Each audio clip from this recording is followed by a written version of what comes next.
What's up, guys? We're gonna have a guest on today. Her name is Samantha. How are you? Good. How are you doing? I'm very good, thank you. I got to tell you that I was introduced to your videos by Jay Surreal Camera, so Really? God bless him, man. Yeah, I miss him. Wow. Yeah, me Really, too. I used to email back and forth with him a few times, just to like when he had his auto accident and when he got sick, if you recall that. So I did look at a couple of the links that you sent me, and when I upload this, I'm gonna show some of that. With the with this here video, that way people have an idea of what's going on. So let's get right to it. Let's explain this program. So, is this similar to the kind of like the Scared Straight program, or is this just a program called Straight? No, the Scared Straight program is something completely different. Although I wouldn't recommend you send your children to that program. The Straight Incorporated program is part of a How old are you, David? I am 45 years old. I turned 45 this month. Do you remember the 80s and the 90s? I do. I do remember the 80s and the 90s. Nancy Reagan's Just Say No, Right. the whole spiel. Okay, so during that time, they had this, this propaganda to push that kids everywhere were cokeheads and doing just horrible drugs, when in fact they weren't. A lot of kids may have experimented during that time, but you and I both know that there wasn't a grand epidemic of mass drug use that required specialty schools and these wilderness programs and these tough love schools to exist. But yet they became quite popular due to a few things. And one of them is Hollywood.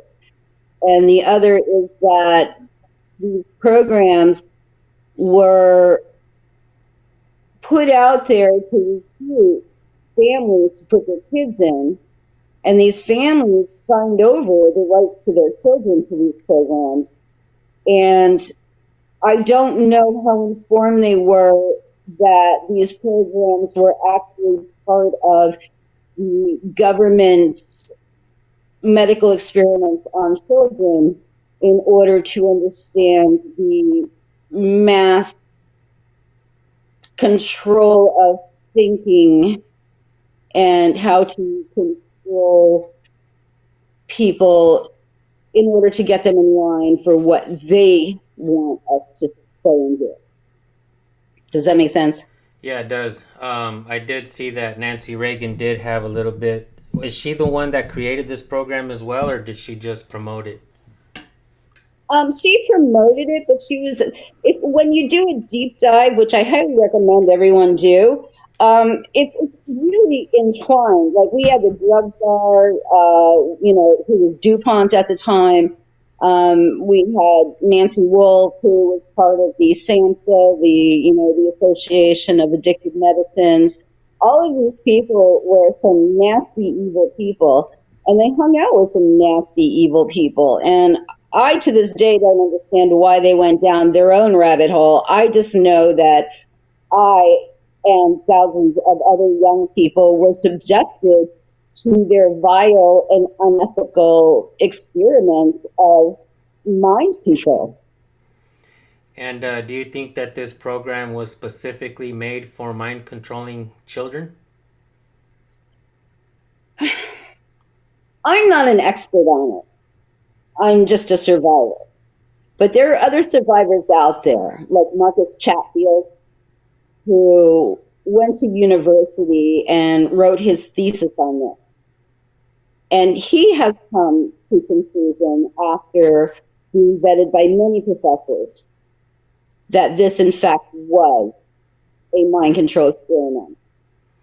And And the this, reason, really quick, this experiment or this program, it didn't. How would I say it?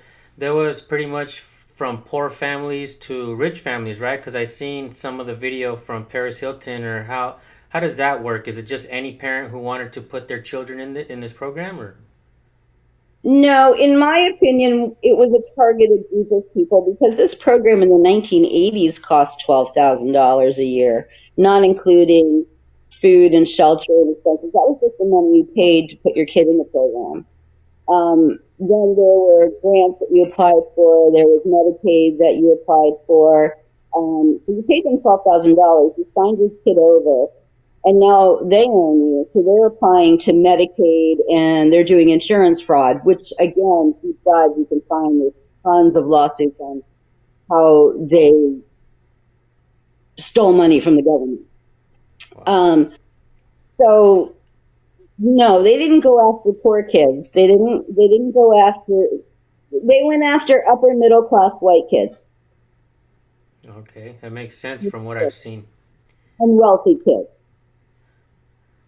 And from what I've seen, a lot of these government organizations or entities, whatever programs, they will use government funds. Like, for instance, if a family can't afford it, they will apply for some kind of government grant or government like welfare system where the government actually pays for the family. Is this something that fell in the lines of that as well? When they started this program, they started it off of the back of another program called SEED. And SEED was a fully funded government experiment that the government was like, holy shit, this is bad. We have to stop this. So the people that were actually members of SEED took the same building at the same day, 1 hour later, opened up straight. When they opened up straight, it was with government funding through LEAA, which is a law enforcement association, and through a few other grants from the government. Wow. So basically, I'm new to this, all of this, what you're talking about. I'm definitely gonna do a deep dive into this program to see what went into this and where we're at today. So go ahead, you have the floor. Let us know your story. Let us know what you know. Guide us in the right direction, because this community, obviously, you've seen this community and what we bring to the table. And I just want to give you the floor. Let us know what you know. Let us know your experiences. Tell us what happened. Oh, good Lord. For myself, I mean, I've told my story, my personal experiences in that place so many times, and it's still very raw for me. It trips me up. So I'm going to let people go out and look that story up on their own, because it's out there. Okay. I don't hide anything. So, with that said, I am 55, and it still hurts me so deeply, the damage that they did. And the fact that they still do it today, that these wilderness programs still exist with the assistance of local police, because these local police are catching these kids who are running away and going to them and saying, I've been beaten, I've been raped, I'm being starved. And the cops say, oh, you're from the program, you're a liar, we're taking you back. They don't report it. They don't file reports. They send these children back. There's a young man by the name of Aaron Bacon who's very famous for the life that he lost because the police did not believe him. Many of these cases still exist. And there are so many parents that are still sending their children there. And I don't understand how they can do it, knowing that these children are being severely harmed. Do you know that in the Department of Children and Family Services in Arizona, on YouTube today, there was a young person talking about, they aged out, they're 19. They were talking about being in one of Arizona's children and family programs. And they were beaten and thrown on a floor and starved. And they aged out. This story was on the back of a 10-year-old who had something horribly done to him. And it took forever for it to be reported to the police. And if it weren't for one person whose voice was loud, that child would receive no justice, and that child would end up aging out of foster care or aging out of the program, being put on the street at 18 with no skills and no ability to survive in society, and end up being shot by a cop. What was his name? The Arizona kid? Yeah. I'll have to get that to you. It's on YouTube, so I'll send you the link. It was just today in Arizona they were talking about it. Wow. Okay. Yeah. So here, it's all this time later, and I can't think that the people who went through this, some of them have to be in these job positions, and yet they're doing nothing to change the system. And it's scary. And it's sad. These programs, have you ever seen any of one of these places being audited by the people yet? It is really hard to get in there because they're private property. They are in isolated locations. And the police will arrest you. And I sent you a picture of myself with a bullhorn and some signs. I've seen it. Back in the day, before we had cell phones, you just had to take the arrest. And so I've been arrested a few times trespassing on these properties for probable cause. Because the cops will tell us we have no probable cause to go on the property. Well, I'm like, fuck you. Oh, sorry. That's F good. you. Come and get me. I'm on the property. I dare you to come and get me. So I would take the arrests. So those of you who are watching now, I just spoke to her on the phone a little bit ago. I just shared a video of hers today, and your channel is called Cop Watch. Is it 215? Cop Watch 215 Philadelphia, right? Yep. And I just shared her video on there, and she emailed me and reached out, and she told me a little bit about her story, and I was kind of like blown away, and I said, wow, I think I need to speak to her. She left her phone number, so I gave her a call, and she told me a little bit about her story, and I knew we had to do something. I knew we had to put this out there. I knew we had to, share this with the people, and hopefully you guys pick up the story and run with it as well and do your own research on what's going on. And so tell us more. I mean, I'm still new to all of this, so. These places are prevalent in states where there's the most leniency when it comes to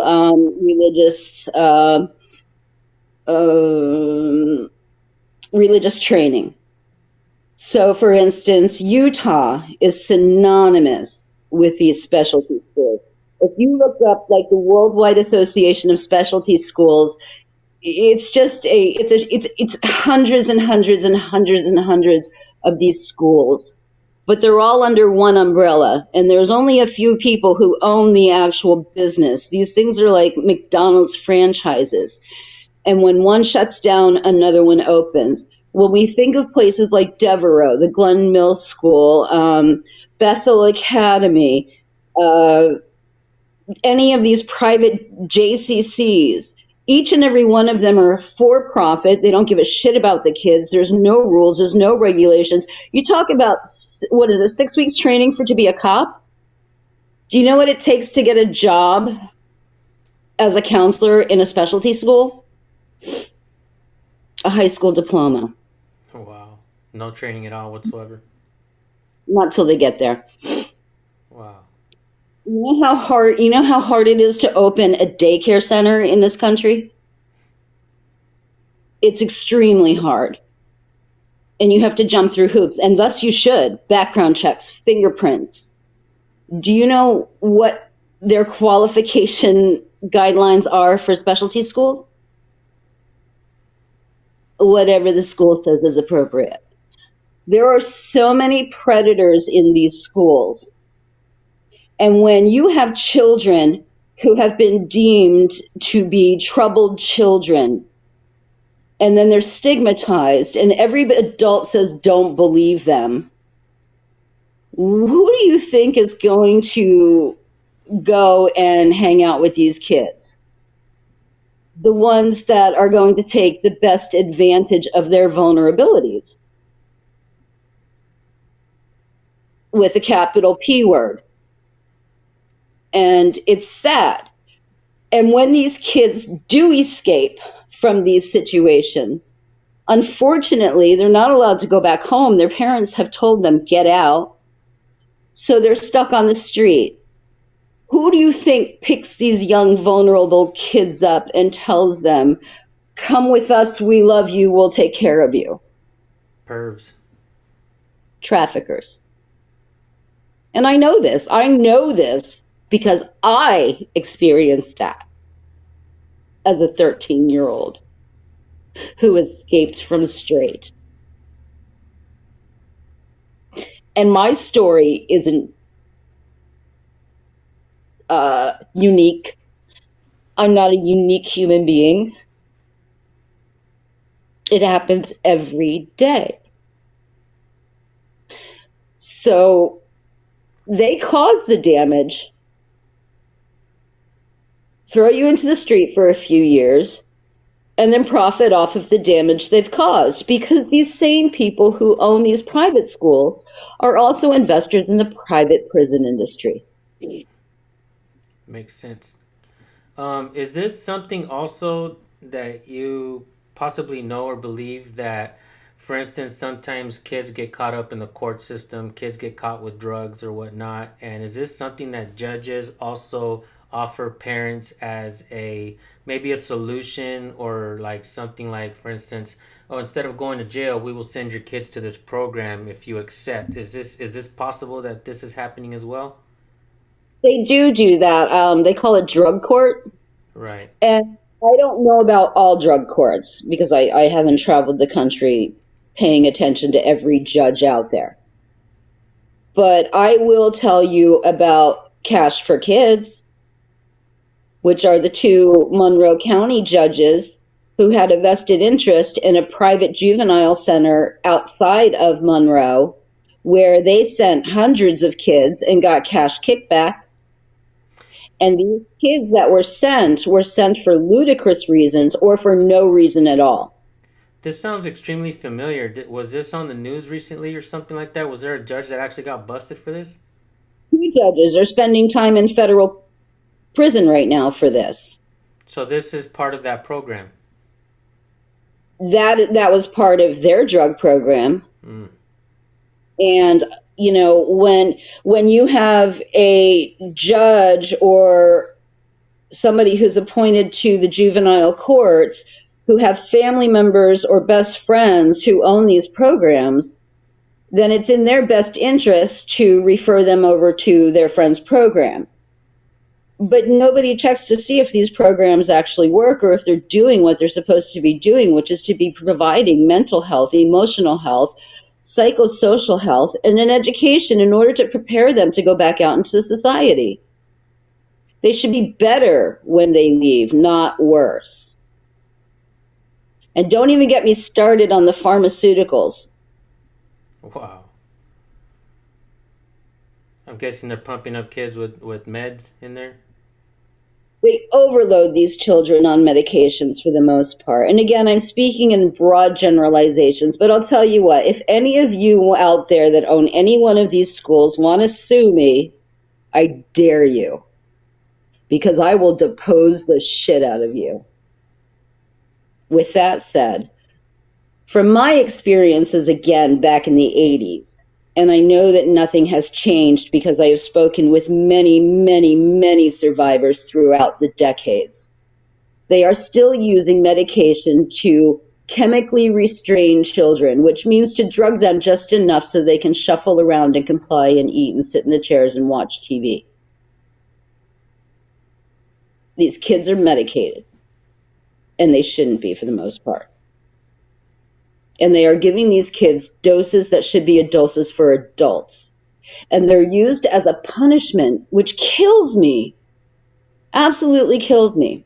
The Devereaux Institute here, again in Pennsylvania, just recently was just nailed in the judicial system because they, again, were caught using chemical restraints on children.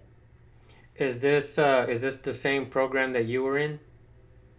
I actually was in the Devereaux program back in the 80s, but I was in Kennesaw, not Pennsylvania. And that was after I got out of Straight Incorporated, because the state of Florida, and this is the crazy part about Straight, is that when I escaped Straight for the third time, I actually went to the police again and got arrested by the cops and brought to the police. And I got a good cop who listened to what I had to say. And they turned me over to the state attorney, and the state attorney and the FBI, they opened a huge investigation. Again, you can Google any of this. It's out there. Plus, I sent you some links. Where was I going with this? The Devereaux program. The Devereaux program. Oh, yeah. So the good cop believed me, and I got taken out of Straight. And they weren't sending me to my mother because she's the one that put me in there. So they put me in foster care. Well, here's this really messed up, damaged kid that had just went through a freaking nightmare like you would not believe. Like Lord of the Flies meets a Clockwork Orange kind of freaking nightmare. And again, I was 12. 12. So I get put in foster care. My first foster parents' brother, so I guess he would have been my foster uncle, had what I would call non-consensual sex with me. We're on YouTube. It was 2 weeks out of the cult of Straight Incorporated. So I tell my caseworker, and she sends me to a hospital. The hospital sends me to Devereaux, where I experienced the chemical restraining. And I ended up getting out of Devereaux because I emancipated out. I got my GED. I got my certified nursing assistance. I had $200 in the bank, and I was 16. And I walked. Damn. So I know Devereaux, and they haven't changed. And Devereaux still chemically restrains children. To this very day. To this very day. I'm sorry, I'm trying to plug my phone in. It's okay. Take your time. Thanks. To this very day, they still chemically restrain those children. Any other questions? My mind is blown. In reality, I have known for programs like this to exist, but I've never spoken to an actual survivor or someone who's gone through it like you have.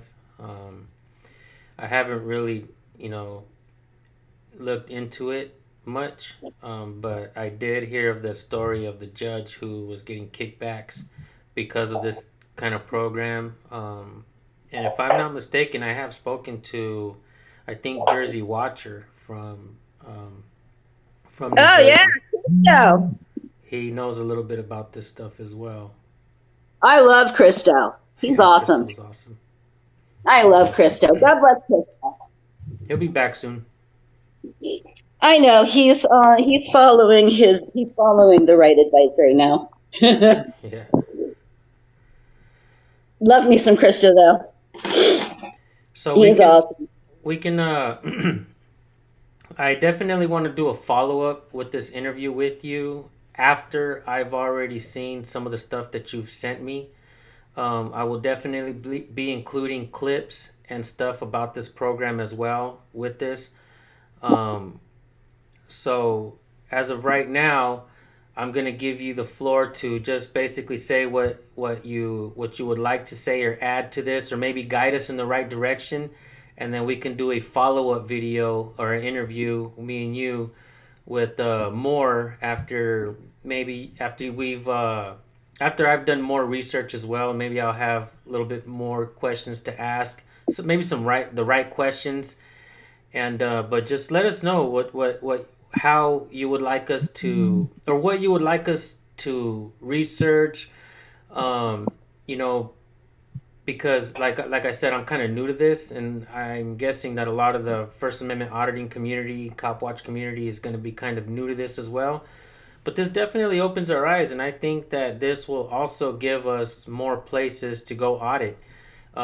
Even if we have to stand on the sidewalk, even if we have to record from the outside, maybe we can try to go into the lobbies and ask questions. Because if I'm not mistaken, if it's tax funded, they're supposed to open up the records, to the people. So yes and no, because they're juveniles, there are different laws, and each state has its own law. But Wolfie Gladly, Southeast PA, and I want to say Joe Cool, we're out at the JRCC here in Philadelphia. And they were doing the right thing by being out there. But what's most important, in my opinion, is to let the kids inside know that somebody outside hears them and sees them, and we know what's going on. And you have to go to your city council meetings and make sure that these laws and ordinances are passed to protect these kids. Each state has its own specialty program. If you go to any public school, they'll be more than happy to hand you a list of these specialty programs because they get referrals. They get referral payments. And they'll also hand you the financial aid packet, which is crazy. It's easier for you to put your kid in a specialty school and sign them off than it is to get the help you need at home to keep them there in the safest place that they could be under most circumstances. Wow. I'm wondering if the kids inside these programs have access to the internet, to YouTube. I'm wondering if they're going to be able to, see videos like this. Have your parents reach out to us, and maybe we can get something going where we can actually start going to these city council meetings, start demanding answers. And I'll put you in touch with lawyers that'll most likely work with you on a contingency basis that have already won all these cases. And full disclosure, I don't make any money from referring you over to them. Not a dime. So I'm not trying to plug any particular attorney. Cool. I can put you in touch with the people I know in each state that I've worked in with different children who have survived. You can also just seriously go to your web browser, put in the name of the specialty school, and then put in lawsuit. And you will find the attorneys that have been suing the bejesus out of these people. But here's the thing. If anybody ever says to you, give me your kid, you can't talk to them, you can't see them, you can't check on them, they can't talk to you unless I'm with them, that's a huge red flag. Huge. And if it were any other situation, if I took my kid to swim class and they're like, sorry, you can't see them, you can't talk to them, they can't tell you what happened here, I grab my kid and everybody else's kid and pull them out of swim class. Right. But because it's a specialty school, because the stigmatization of a child who is in crisis is as it is, they are vulnerable and they have the most potential to be harmed. Do you have kids of your own? No, absolutely not. And I made a conscientious choice not to have children for 3 specific reasons. I was a very smart kid growing up, and I watched how many children were being harmed and thought there's no way I'm bringing any child into this world under those circumstances. And it's just gone downhill since the 80s, no matter how hard we've fought. I mean, our generation started Earth Day. How'd that work out? You know what I mean? Right. So, no. 2, I knew that I was going to live a life that was going to be quite controversial, and I was never going to allow anybody to use my children against me. So I have fostered many children. I have housed many children, but I do not have any of my own. Third, I come from a background of some seriously mad women who should not have children. And I did not want to bring that type of genetics forward. Ta-da! So here's the kicker to it all, people. Throughout all of that, everything that has happened to me, I ended up going to France and getting a college degree. I learned cuisine in France. I actually learned French in France. I have traveled the world. I have met amazing people. And I've got the pictures to prove it, so I'll send them over so you can look through and decide what you want to post. But I've hung out with Stevie Wonder. I was the chef for Lady Arabella Lennox Boyd while she was here in Philadelphia working on the gardens. I mean, my life has been absolutely crazy amazing. And I always think how much more amazing it could have been had I not been mind fucked by these people. You didn't let it stop you with progressing in your life. No, and I truly, truly believe that there are higher powers out there that kept me alive and kept me going and kept my sanity. I did not do any of this alone, whether it be by a human or by something that is greater than myself. That's how I got through it. I'm guessing there's a lot of kids out there, or a lot of, maybe even adults now, who have gone through this program and maybe are not as lucky as you as far as like finding a way to be mentally, stable throughout life. I did see the part on Paris Hilton's video where she said that she went through some things in her childhood that's still with her today. So obviously, and I can see that you have some tears in your eyes, and this obviously still hurts you to this very day.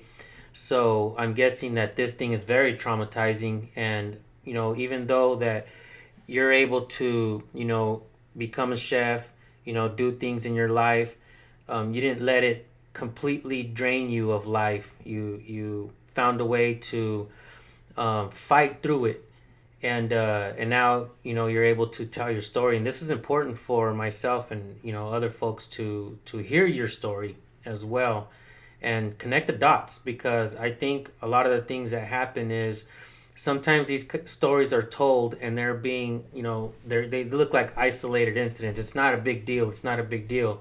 But when we connect the dots and we tie all this together, we see that this program probably is more than likely a bad program. It's not really helping as it's supposed to, or as they make it seem. I did see the clip with George Bush, the father, talking about it. And you want to tell us a little bit about George Bush Sr., about what role he played in this? George Bush Sr. had a huge role in this. He actually wrote a letter, which I'll send you a copy to because I have it in my FBI file, to the state attorney, James Gardner, who was investigating this back in the 80s, and said, no matter what you find, we're keeping this place open.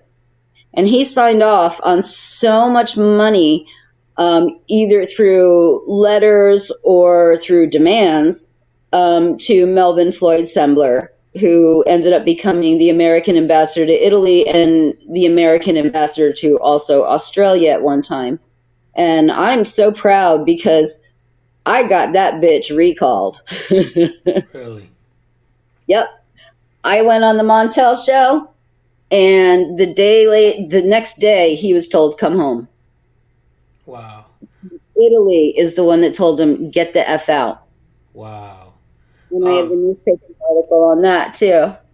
I used to watch the Montel Williams show a lot, and I know he actually has a YouTube channel now. Is there anywhere that we can actually find that episode that you were on with Montel Williams? Do you know if it's still anywhere? I don't know if I can find a link to it, and I never videotaped it or anything when it aired. I'm sure somebody out there has it. You know who has a copy of it is my evil sister-in-law, because every year her and my sister and a couple of other people like to watch it and laugh at me, so they have it. Wow. That's not cool at all. Yeah, whatever. Hey, at least they think about me once a year. Well, what are you gonna do? I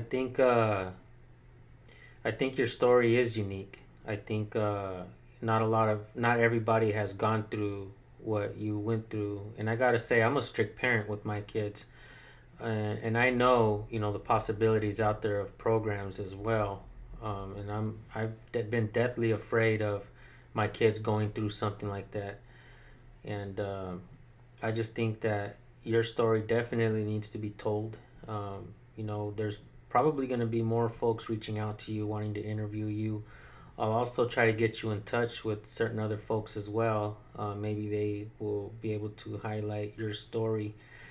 And I'm so willing to talk to anyone at just about any time. Cool. If I can be of help, then I will be of help. And I'm not looking to raise any funds for myself or anything like that. If people are emotionally moved and they feel like they need to do something immediately about this, I mean, there are homeless shelters strictly for children. Go and volunteer.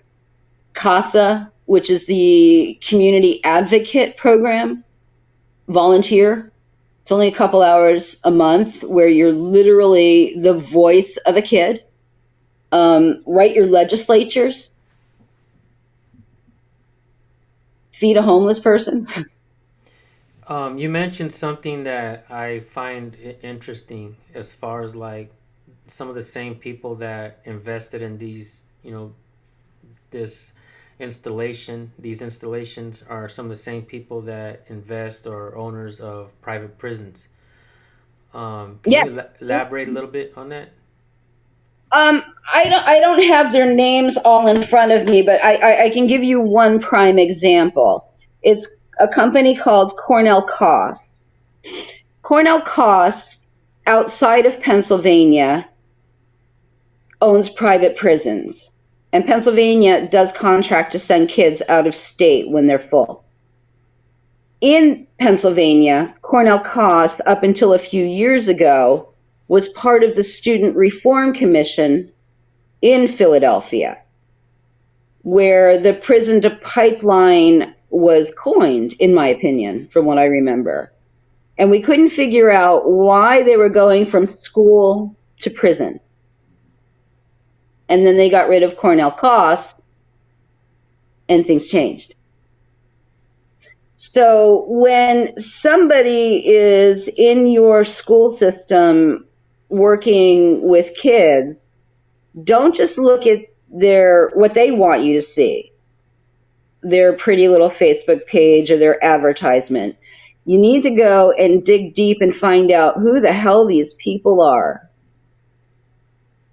You really do, because you're going to get really surprised to find out that most of the programs that I'm talking about fall under two different umbrellas, which is either the Christian umbrella of religious school, like Bethel Academy, or the Rebecca School, or a few of these others, or they fall under the Worldwide Association of Specialty Schools.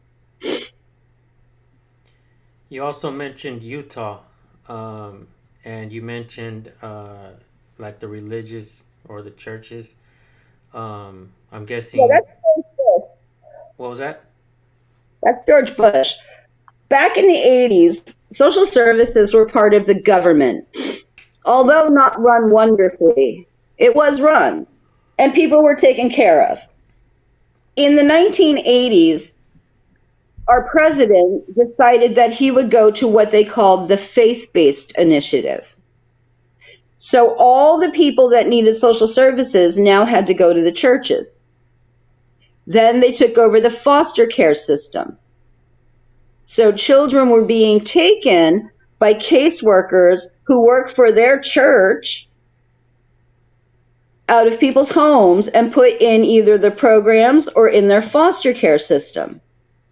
It's not something new. In Toronto right now, there are Native American adults who are some older than myself, who were taken from their parents through the faith-based initiative and put into these residential schools. And they were beaten, and they were tortured, and they were starved, and they were murdered. All in the name of God. Children in Ireland in what they called the workhouses were taken from their parents and put in strict Catholic homes where they were beaten and placed into servitude.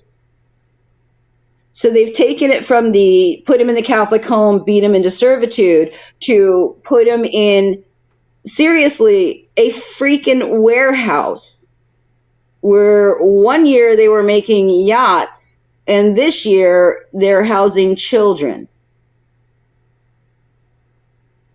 There are no laws, rules, or regulations on a faith-based school. None.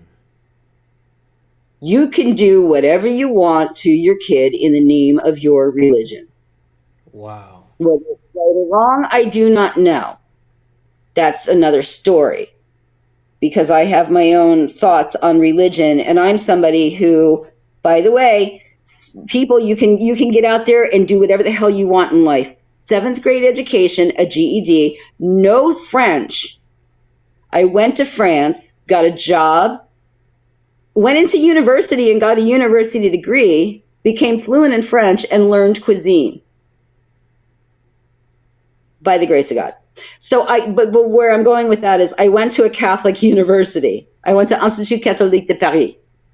One of the courses I took, which was very interesting to me, was comparative religious study. And then it really turned me off to the church.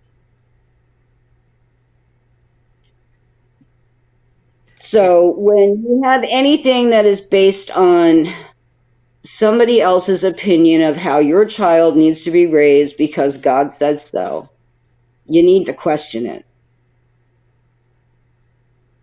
We as parents are not really given a pamphlet on how to raise a kid, but at the same time, not all kids are exactly the same. I know because I have kids and they're all different. Just like I found out. Right? Yeah, I found out not too long ago that you can't really feed your whole family the exact same thing. Everybody can't eat the same meal at dinner time because my daughter has asthma. There's certain things that she can't eat because it'll kick up the asthma. There's certain things that my son can't eat because he has acid reflux.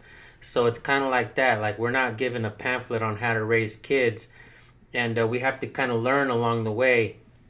And I guess where I'm going with that is the fact that, these programs, they kind of have a design, I guess, supposedly on how they're going to treat kids and do certain things with the kids along the way, but it's not working out.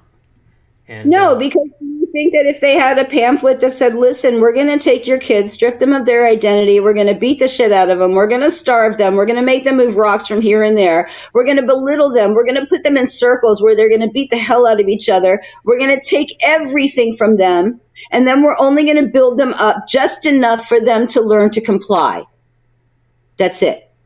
And that's what's happening in our... asking for.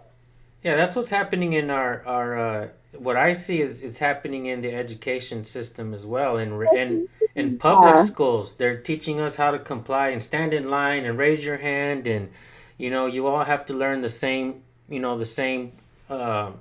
Conformity. Right, conformity. That's right. Yes. Well, public schools in America do not teach people anything. I'm so floored by it. And this is my fault because, again, I don't have children. I have not paid attention to the public school system until post-pandemic, when they started talking about stop indoctrinating my kids, or they started talking about race theory, or they were talking about banning books. And I'm like, whoa, I'm really going to sleep at the wheel on this one, because what the hell? So I looked at it, and I'm completely shocked at how much class time is spent on teaching a child to conform and to regurgitate a few things, to memorize a few things, and it's all political based. Right. When again, 7th grade education, and I was smarter than half the fucking kids in, Go ahead. half the kids in high school that were graduating high school in the United States. It was mind-boggling. I went to school in Germany as a kid. So my 7th grade education ended up being like a college or a high school education. It was crazy. How did you fall into this program? Straight Incorporated? Yes. My mother is an unwell human being. She has a very bad soul. And I don't know what happened to her to get her that way. I only know what she did from the day I was born till now. Right. She got pregnant with me when my father was being stationed over to Vietnam. And, 40 years later, I find out that he's not my dad. So I was her reminder of her lifestyle. And she hated me. So she was always trying to get rid of me. She also was a social climber. So she always wanted to be recognized, acknowledged, look at me. And she fell into this group of parents in Sarasota, Florida in the 1980s, that whole mentality. And they told her about straight. So she sacrificed me to the straight program. And I have an older sister and a younger sister who, my older sister got put in the program for a week. And my younger sister never got put in the program. So she sacrificed me. It was a twofold for her from what I know now. Because, again, we came from some money, and the best way to bilk my family for money was to say that they needed the money for me. And the longer they tried to keep me in the program, the more money they got. Oh, you better get away. So, yeah, find somebody that mean and that evil and that vulnerable and that gullible and that needy and tell them, give me your kid and we'll love you forever. There you are. Is your mother still alive today? Yep. Now, do you guys speak? No. No. Do you speak to your sisters? No. No. Nope. It's amazing how siblings in the same household can have very different experiences with their family. Do they not believe your story? Oh, they believe it. They know it. They just told me to get over it. Wow. And it's all in my head. And I'm like, yeah, it is in my head. But they didn't go through the same experiences you did, but they want you to get over it. Yeah. Last conversations I had with them. But I hold them no ill will. I hope they get everything they deserve in life.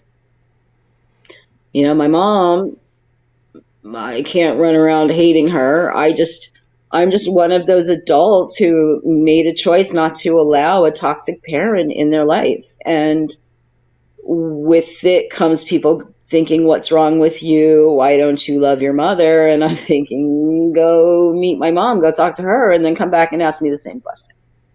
How long ago was it when you got out of the program? I got out of the program in the 1990s. 1990, early 90s? Oh, wait, when did I get out of straight? No, 1983. 83 is when you got out? Yep, something like that. Got out in the 80s. So you said you got out of straight and then you went to the Devereaux program? Mm-hmm.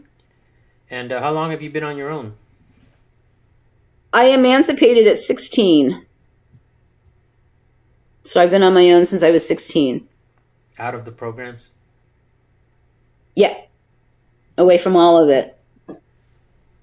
Have you been married? No. No? No, sad story. I always had this idea that in order to share a life, you should at least have a little bit of a life. So my friend and I, God bless him, James Tracy, had a plan that we would go out and we'd just live life. It would be great. And then at the age of 40, we'll get together and get married. Unfortunately, James died. I'm sorry to hear that. It's okay. I still miss him. And because I had that long life of love with one individual human being that was so fulfilling, I don't think I need to find it in anybody else. It doesn't mean I don't look. Or not that I actually don't look. But it doesn't mean that I'm not open to it. It just means that I was so lucky.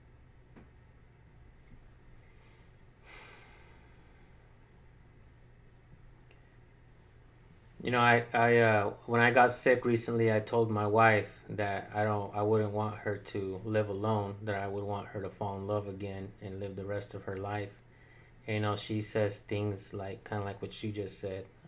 You know, Yeah, and by the way, how selfish of you, because it doesn't matter what you want. You're dead. right, How right, dare you? How dare you tell her how to live her life when you're dead? yeah. Well, you know, she With you. mentioned something like you did, where you know she has had a happy relationship with me. She wouldn't need anyone else. I see that you've dedicated your life to bringing this out. You are willing to speak on it. You're not afraid of talking about this. You know your experiences, and I can see that it still hurts you inside. And It's very raw. And the reason that it's raw is because there has been no resolution or closure to any of this. And even though it's not happening to me anymore, every time I see a news report or read in the paper or catch something about another child who has suffered like this, I know what they're in for.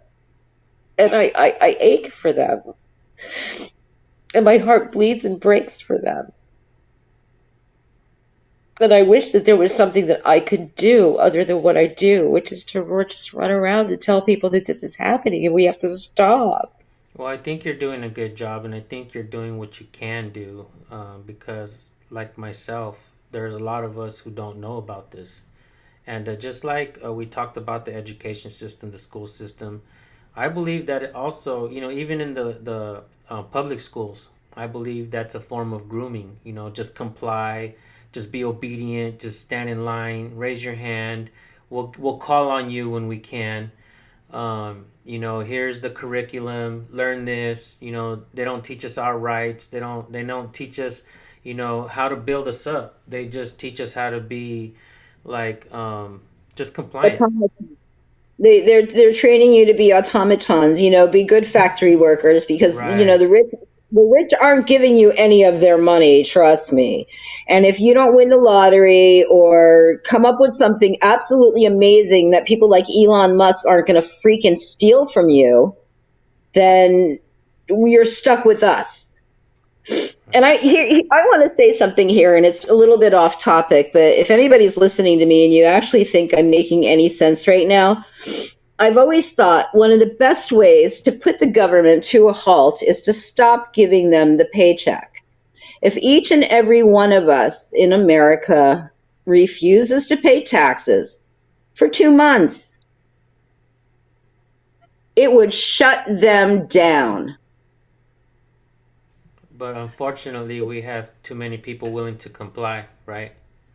Yes, well, that's because they've had the fear put in them through the indoctrination and the what I like to call conditioning of these public institutions. Again, completely shocked by it. I would have been kicked out of school in a heartbeat. Oh my God! And then they're talking about paddling kids again. Are you fucking kidding me? You ever put a hand on one of my kids? Not that I have any of my own, but even one of my foster kids, you even think about touching one of them and you're going to watch a mama bear come out. You think Regan Benson is mouthy and mean? Come after one of my children or one of my people and watch mean. God bless her too. I love her. Yeah, she's amazing. You how long ago did you start your Cop Watch channel? Um, Not too long ago, and I actually put things up on YouTube because my phone didn't have enough memory. And it was because I'm dealing with these dumbass cops in Philadelphia who will not do their job. We have a speakeasy next door. Look, you want to go to a bar, go to a bar. You want to drink, drink. You want to have a good time, have a great time. God bless you. But when the bar is closed at 1 o'clock in the morning, shut the bar. Don't keep it open till 7. And now it's a speakeasy. It's not even a bar, which is fine. Speakeasy back in the day were great. They had jazz music. There was like Miles Davis, Charlie Parker, Ella Fitzgerald. It was wonderful. Those are beautiful times. Nowadays, it's just because the strip bar's closed, so they bring the strippers over and they do bottle service, which unfortunately has brought rape and gun violence to a quiet neighborhood. And we're not a Caucasian neighborhood. I live in West Philadelphia. We are a very diverse neighborhood, and all are welcome here. But when you've got this element going on in a residential neighborhood where everybody in the neighborhood is being affected by it, and then you go to the police and you say, listen, it's an unlicensed bar that's owned by a retired narcotics officer, and they don't do shit about it, you got to wonder what the hell is going on. So I started videotaping my encounters with them, only to send it over to the newspaper or internal affairs or whatever. So I had it up on YouTube, and they were private except for internal affairs could go and see them. And then I was getting unsatisfactory responses from internal affairs, and I thought, screw it. You don't want to do anything, then I'm going to put this all up there, and they're going to start showing a pattern of behavior and practice, and hopefully somebody will be able to sue the shit out of you. And so now I like doing it. It's fun.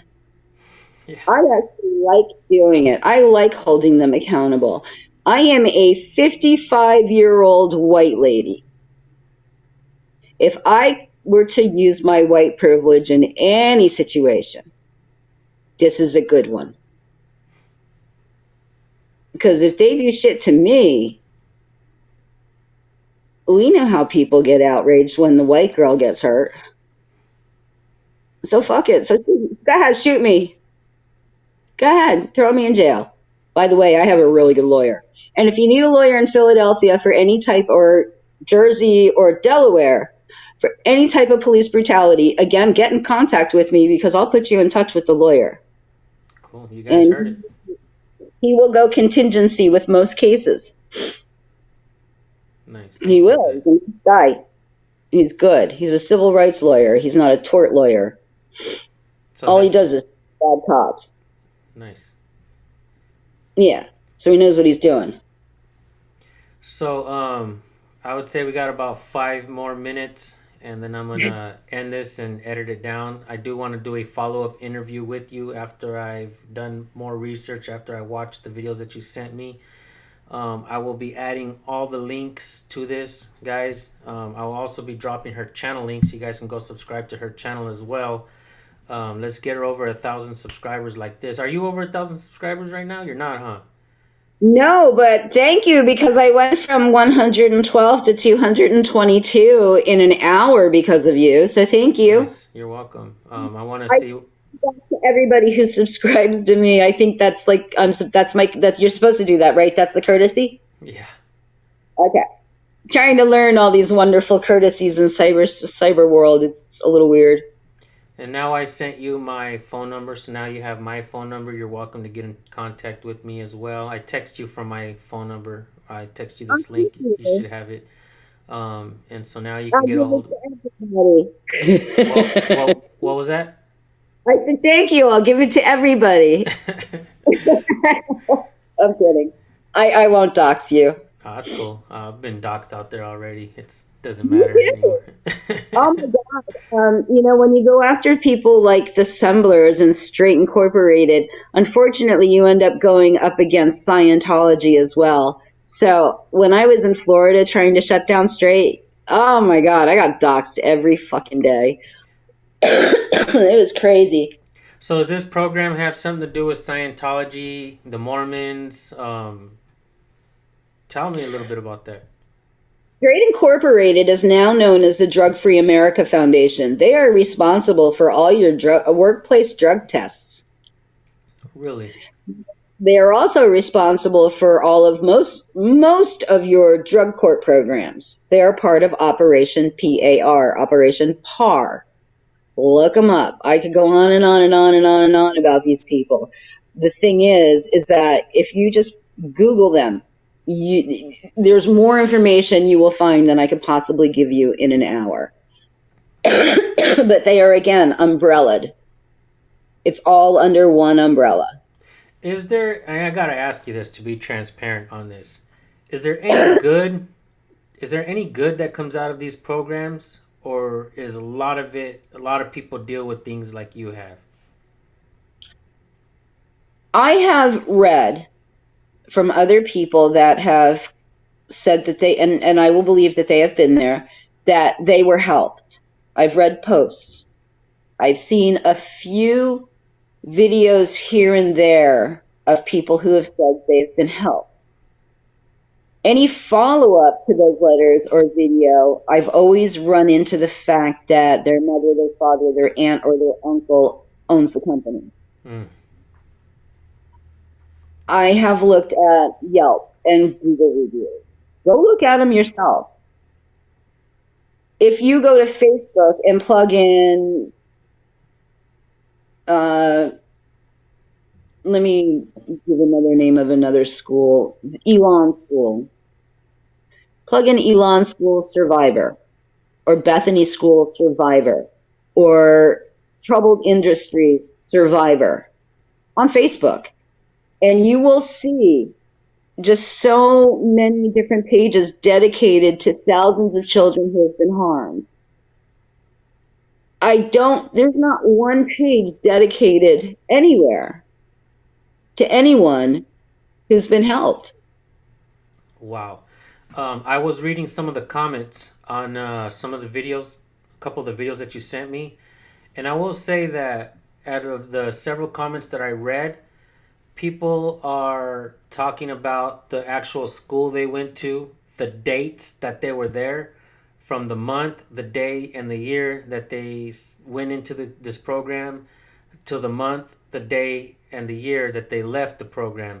I mean, people are talking about this in a way where you can't deny them that they were actually there. I mean, I would think that, No, and very elaborately written. People talk about what happened to them in these programs, and it seems like what you're talking about is what a lot of these kids who were involved in these programs had to go through, and they feel like they have to let it be known what they went through, and they want to tell their story. Maybe they haven't found outlets like you have, like being on the Montel Williams show, gotten a hold of me and other places where you were able to tell your story. Maybe they didn't find that like you did, and they watch a video and they type it in, they put it in the comment section, and I was going through them, and there was one comment that I read, and it went on and on and on and on and on, and I'm just like, wow, this guy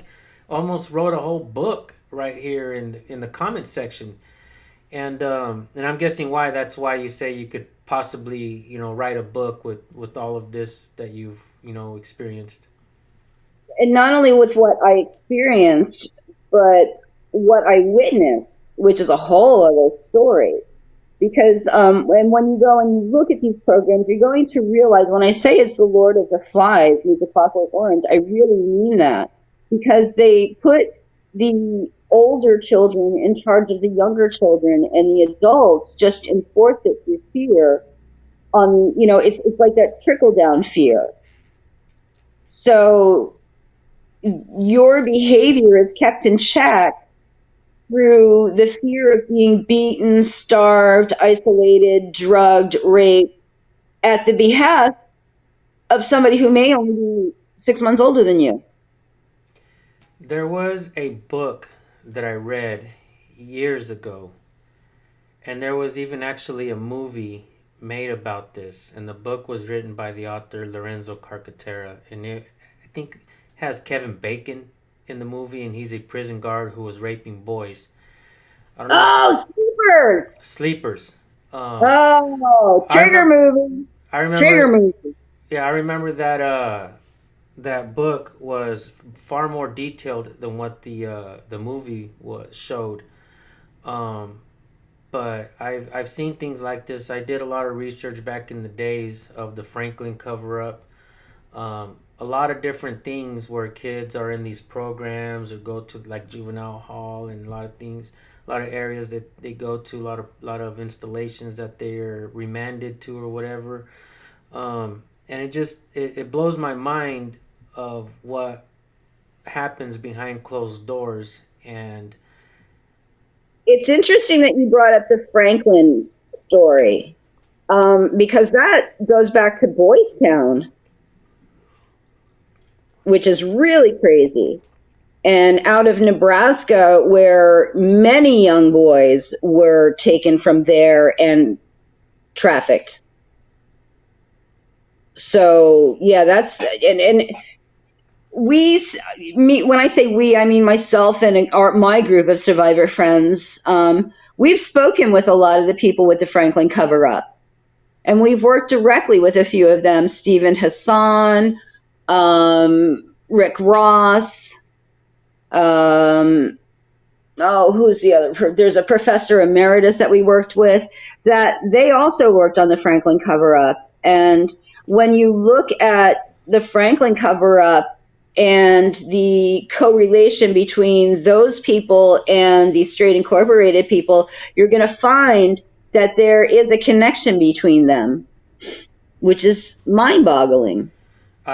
Before I even started my YouTube channel, I used to watch a lot of the Franklin cover-up stuff. I did my research on Johnny Ghosh. Yeah, exactly, with Paul Bonacci and Johnny Ghosh. From my understanding, Paul Bonacci was the kid who lured him, and Johnny Ghosh was one of the first kids on the milk carton. Yep. And then later on, he was found to be in asking questions to George Bush, the senior. Right? He was there, and everybody wanted to find out who he was. Come to find out, he was a call boy on MySpace for the elite. So I've done a lot of research on this kind of stuff for years. But I have a person I know. We're not friends because we have extreme points of view, and I'd rather just let her be my associate than unfriend her. But her name is Kimberly, and she's from Florida, and she was in the same program I was in, and she had a very different experience than I did. They used to take her out of group and put makeup on her and put dresses on her and take her places. Wow. And she tells about this in great detail. And we thought, that's outrageous, that's crazy.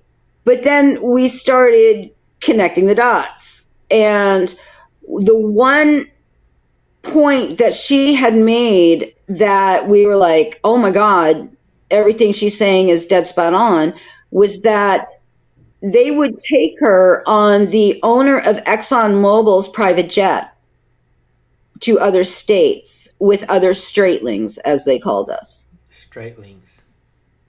And she was not the only person who experienced that, which I was shocked. And I started reading, because we have we go back. So we have survivor pages that have been around since, there's no graphics. It's just typing. It's all typing. I forget what they call that nowadays.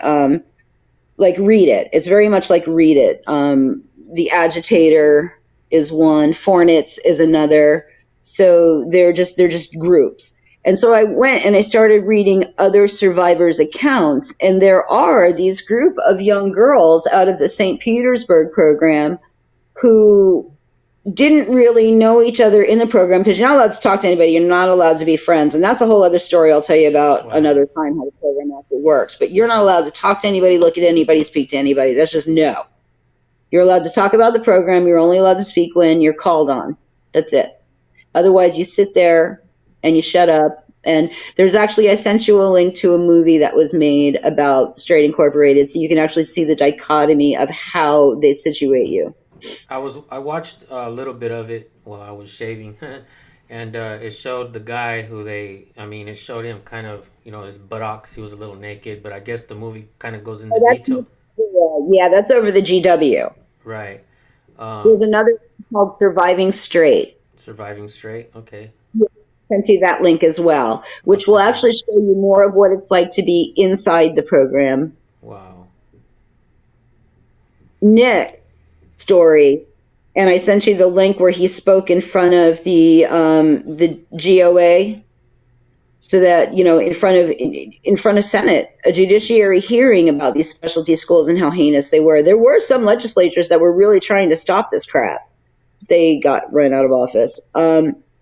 So he's spoken with the governments, and that's Nick Gaglia over the GW. But there's another one that's out there that's called Surviving Straight, and that's a good one to watch too, because that's actually done by people who were not in the program. So it's a different type of retrospective. So it'll break my heart. we're gonna end this with a question that I have for you. Hopefully, you can maybe find an answer. And everything that I do on my channel, everything that I research, I always think to myself, there's an obvious problem here, and we can talk about this. Me personally, I don't think I would be able to find a solution to this problem yet, because I'm new to all of it, even though I've done my research on certain things. Obviously, from what I've said that I've done some research for the Franklin cover-up, Johnny Gosch, Paul Bonacci. And I will say really quick, there was a name that Paul Bonacci talked about in his interview. And in that interview, he mentioned a sheriff. And the sheriff who was involved. Later on, I typed in the sheriff's name. Come to find out, they made a whole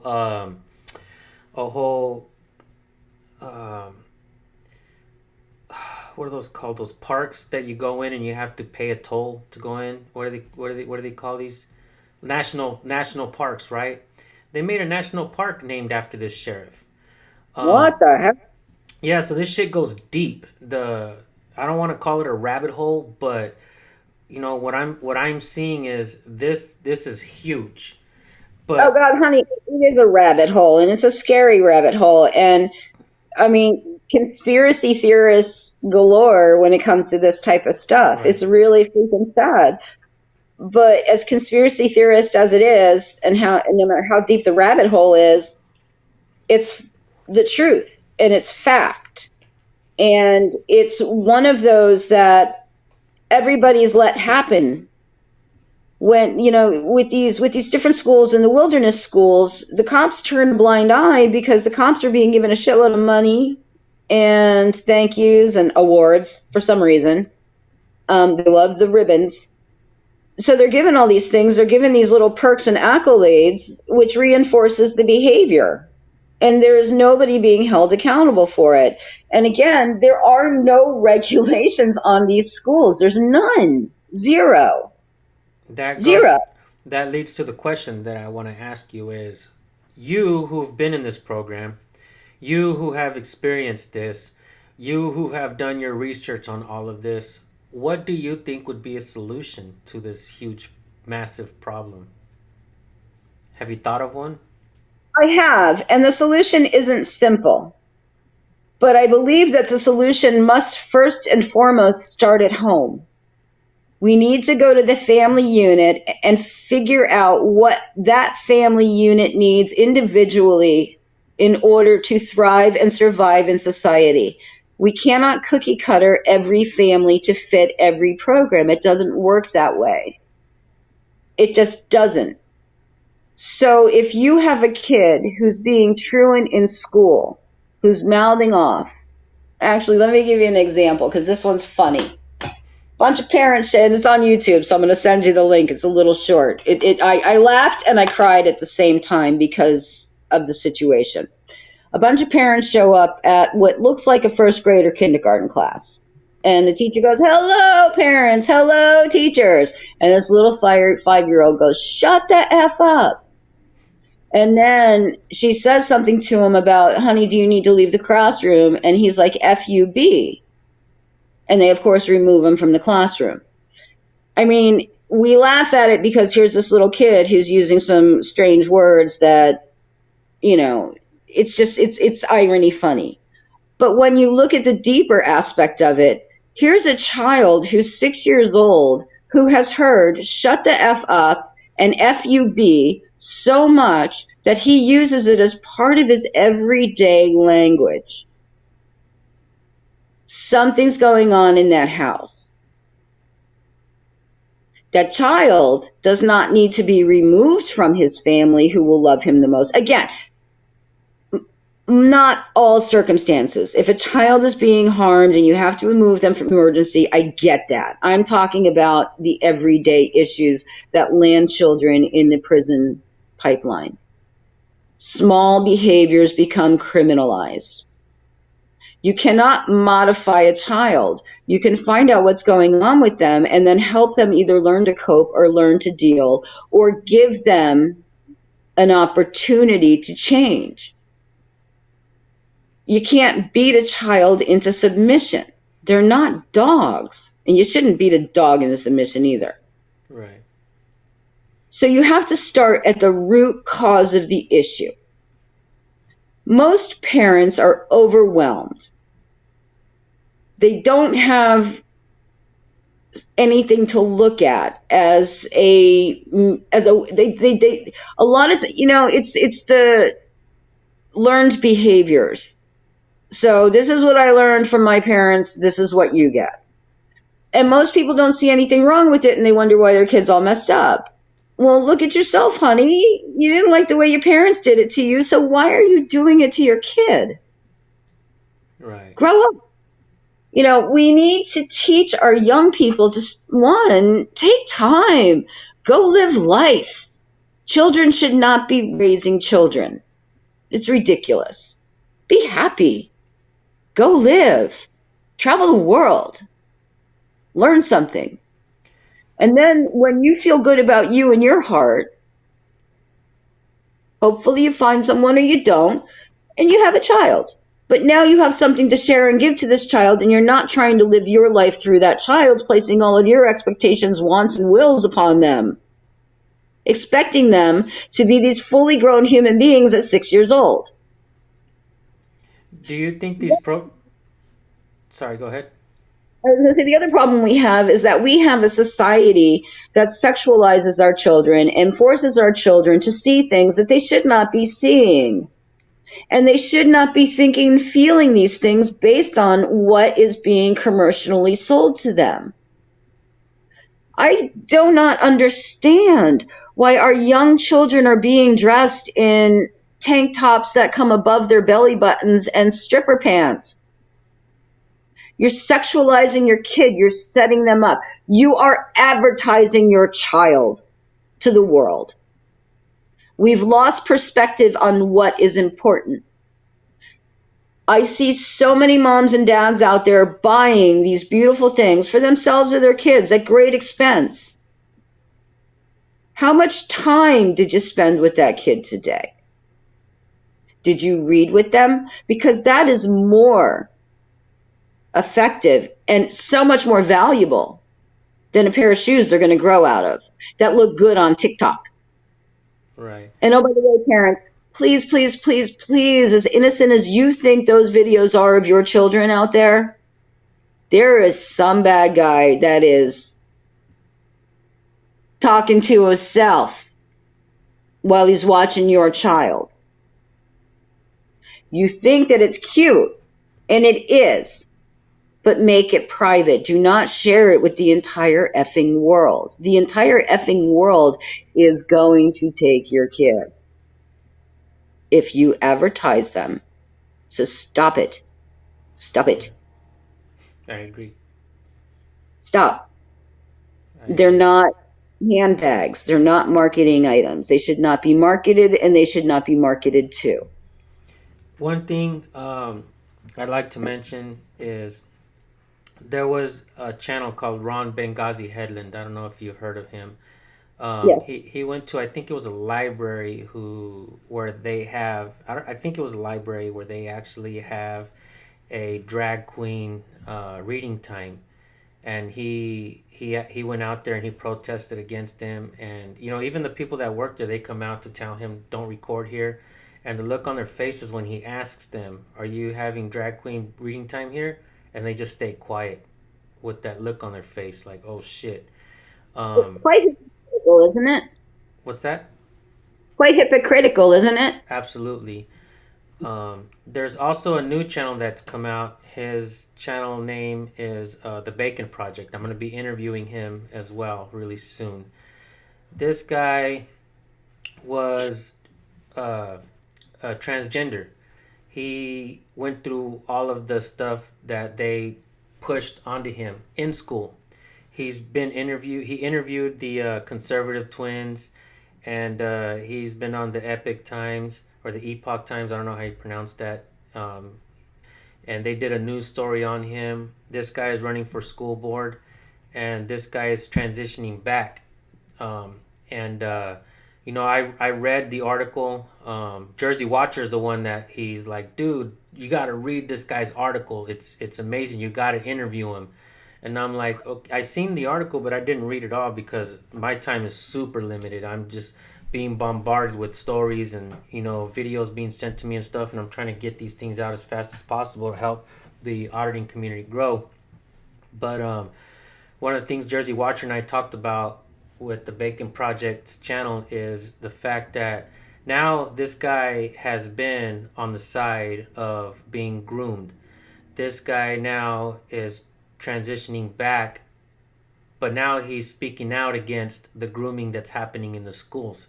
He wants to advocate to take that out of the classrooms, even up to high school. He says we shouldn't be shown these things, until we're adults.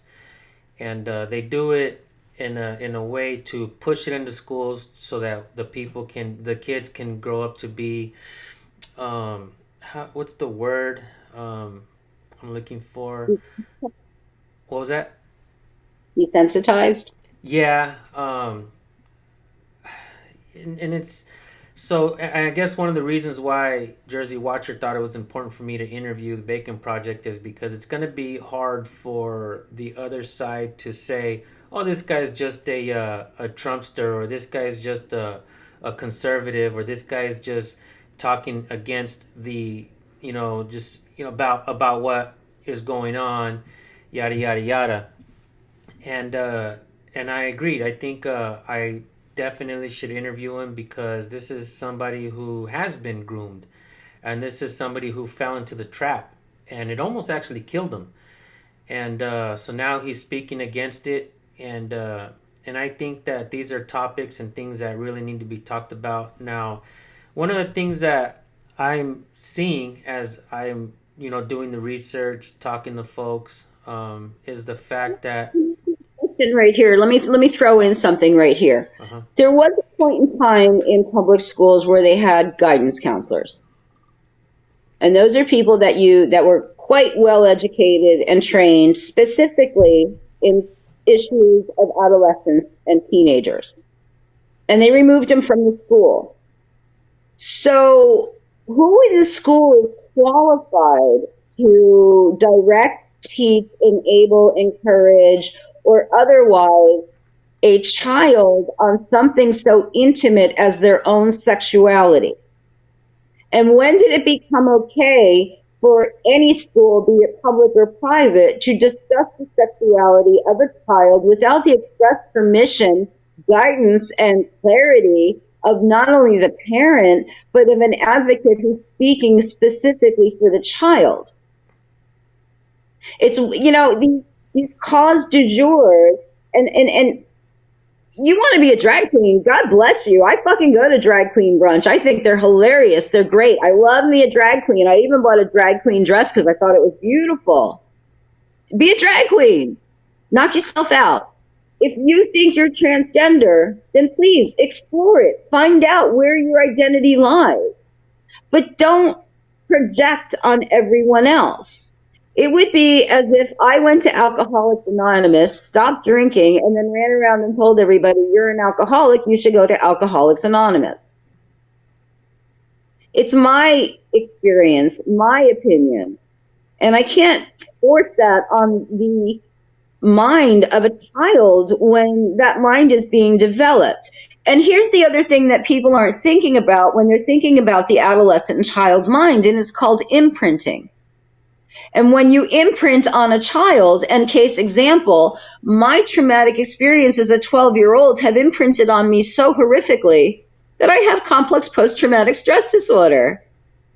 So, and that's speaking in a large scale. But when we are imprinting these things on our children, and it is shocking, it may not be, upsetting, but it's shocking. It's new. When you are imprinting these on children, you're helping them formulate their thought process. So if you're going to show a child something, you have to give them the whole picture. And again, I divert back to who's qualified to speak on the sexuality of children in school. It's not their job. Their job is to educate children. Mathematics, science. When did STEM become less important than what bathroom my kid uses?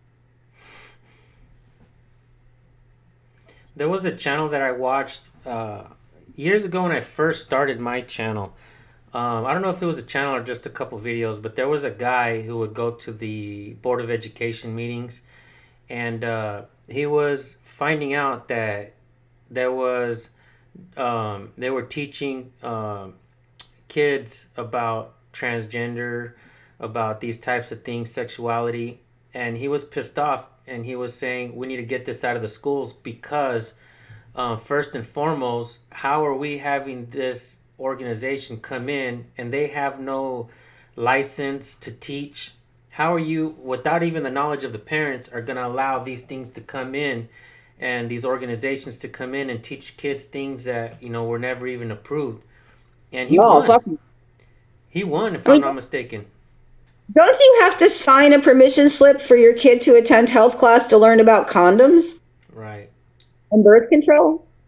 I mean, that was like if your parents didn't sign off, you had to go to the gym and play dodgeball. When did that change? Again, and I voted for Bernie. I love me some Bernie, okay? Let's throw it out there for everybody who wonders who I voted for. Trump and Biden, they're both wings of the same freaking eagle, people. They're all government, and they all have the same agenda. They just sell it in a different way. It's like, do you want to buy Aflac insurance or do you want to buy USAA insurance? It's all freaking insurance, people. And they all sell it to you, and you get nothing back. Get it in your head. They don't care about us. And you can tell by the way they are treating our children in school. You want to talk about treating children in school? Who the fuck Go ahead. Who the F puts handcuffs on an autistic child? He's autistic. The one thing you don't do to an autistic child is what? Touch them. And yet you're going to confine them and put handcuffs on them. And let's go back to specialty schools, because there is a specialty school in Boston where they put backpacks on these children and then shock them like dogs with electricity. Wow. In order to get them to behave. If the kid doesn't get out of the chair quick enough, the $12 an hour angry person with no education shocks the shit out of them. This is what they do to our children. So, no. Parents, you need to get off your asses. I don't know who dropped the ball on that one, but I'll tell you it wasn't me, because I don't have kids in school. More but parents, right? You believe that more parents should get together in their communities and demand change, demand that, and if I'm not mistaken, parents are allowed to go into the classrooms with their kids as well sometimes, right? I mean, I remember one time when I got in trouble in class, they demanded that my mom come in class and sit with me for a little bit. I was embarrassed, but it made me behave a little bit, stop with the spit wash, you know what I mean? And my mom, I don't remember anything of like that. It didn't take a police officer. You didn't have to be handcuffed. You didn't have to be slammed into the ground. You didn't have to be sent into juvenile detention. They just had to call your mother. Right. It's sad. And again, parenting is hard. I get it. And it's harder today than it ever has been. And it's expensive, which is, again, why I reiterate, wait to have children. Wait. Go. Have fun. Spend your money. Enjoy. Enjoy life Because before you start. Yeah. exactly. But when you do have those kids, just as you read the book front to back on that high chair and you check the manufacturer, you should be doing the same damn thing with your schools. And if my school was not teaching my child properly, I would take other measures. I really would. And I don't know why other parents aren't doing it. I think a lot of it has to do with the fact that they've been conditioned to take things as they are and get over it and don't complain, which again brings us back to the school system. I believe that parents should be knowledgeable on what's happening out there and look at all of this with an open mind, for the benefit of their child, not the benefit of the school, not the benefit of the government, not the benefit of the cops or whatnot, the benefit of their own kids, where my kid needs to be. And I understand that, some kids they're not all the same. Some kids are bullies. Some kids are just good kids. There's nerds, there's jocks, there's everything in the schools, right? Yep. But I believe that there should be, for instance, parents, when you talk to your kids, let me talk to the parents, as a matter of fact. You guys have kids out there. I would say talk to your kids. Have them report to you anything that they're seeing in school. Anything that is, you see pictures of this, of links to look at, for, just mind control, mind conditioning things, grooming type stuff. I would say talk to your kids and have them take screenshots, have them take videos of things and bring it back to you and upload this stuff. Like, let's highlight what's going on in our school system so that it can't be swept under the rug. Parents talk to other parents, you guys talk to each other when you... All public schools have security cameras everywhere, even in the classrooms. So you can go and look at those as a parent. You can say, I want to see my kid's classroom on such and such a date and find out what's going on. Everybody has a syllabus before the school year starts. This is what we're going to be learning. Are the parents looking at the syllabus? Are they checking the books that the children are being provided? I don't know. This is something that I'm really not going to take my head over too much. But you are correct in saying that you, as a parent, should individually fight for your child, for everything you can get them. And in doing so, you set the standard high enough for those children whose parents may not be able to fight or can't fight for them. That's one of those trickle-down things. If I'm fighting so hard for my kid to get computers in schools, they're not going to just hand my kid a computer. They're going to hand every kid in that school a computer. But I'm fighting for my kid. Right, true. In fighting for your children, you are changing things. And it is personal. And I don't know about what you guys pay in taxes, but look at what you pay in taxes that goes to your school. And if they are taking less than what they are giving the police department, you have a problem. And get your kids out of Florida, because I don't know what the fuck they're doing down there. Dear God. Shit. Oh, dear God, those poor kids. It's a shame. But now, something that we can do as a whole, as a community.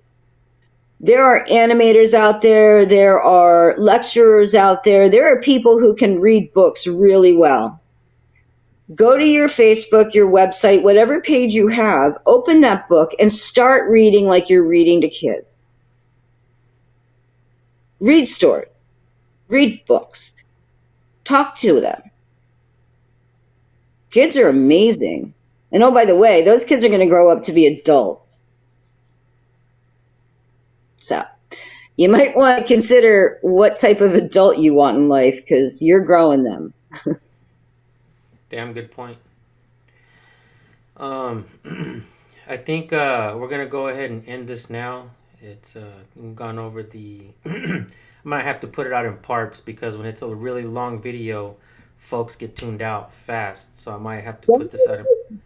I might have to put this out in parts so that people can probably stay tuned and watch the whole thing. I think Hey, you do what you like. All I ask is that please don't soundbite me like the news does, because I hate that. Right. You mean like cut out a lot of things and just put in? Yeah. No. I think I'm gonna Yeah, pretty much put like this out. Yeah, I'm gonna put this out pretty much in whole and the entirety of it. And I mean, I don't think there's really anything that we talked about that should be bleeped out or anything. I mean, I think I dropped about 3 F-bombs. that's okay. I swear a lot on my channel. I So try not to be on other people's channel, but I have potty mouth. And you know what? The thing is a sign of an intelligent person is the fact that they do cuss a lot. yeah, I It know. really, and we don't get offended by words. People who cuss a lot don't get offended by words. I'm so sick of people being offended by words. Right. Same here. Oh, get over it. Oh my God. You waste way too much time on what somebody said that lives in East Egypt, you know? Right. The hell? Go feel good about your Lee Camp. Do you know who he is? Who? Lee Camp. Lee Camp? Yeah. No, I don't. Oh, you got to look him up. I'm going to send you the link of him on Fox News because he Okay. did this. It was during, and I'll let you go after this one. It was during the Occupy Wall Street movement, and Lee Camp was out there, and Fox News was like, "Hey, why don't you come on our show?" And so he's like, he goes on the show and he's talking about stuff, and he goes, "Listen, can I ask you a question?" And he went on and he's like telling him, you guys are so fake, and you need to go hug your children and go out and do something and read a book. So I'm going to send you his link because he's hilarious, and you're going to love watching him after that because he's got a great mind. He really does. He's interesting. He's the most banned comedian in the United States. He's great. And yeah, I think that's it.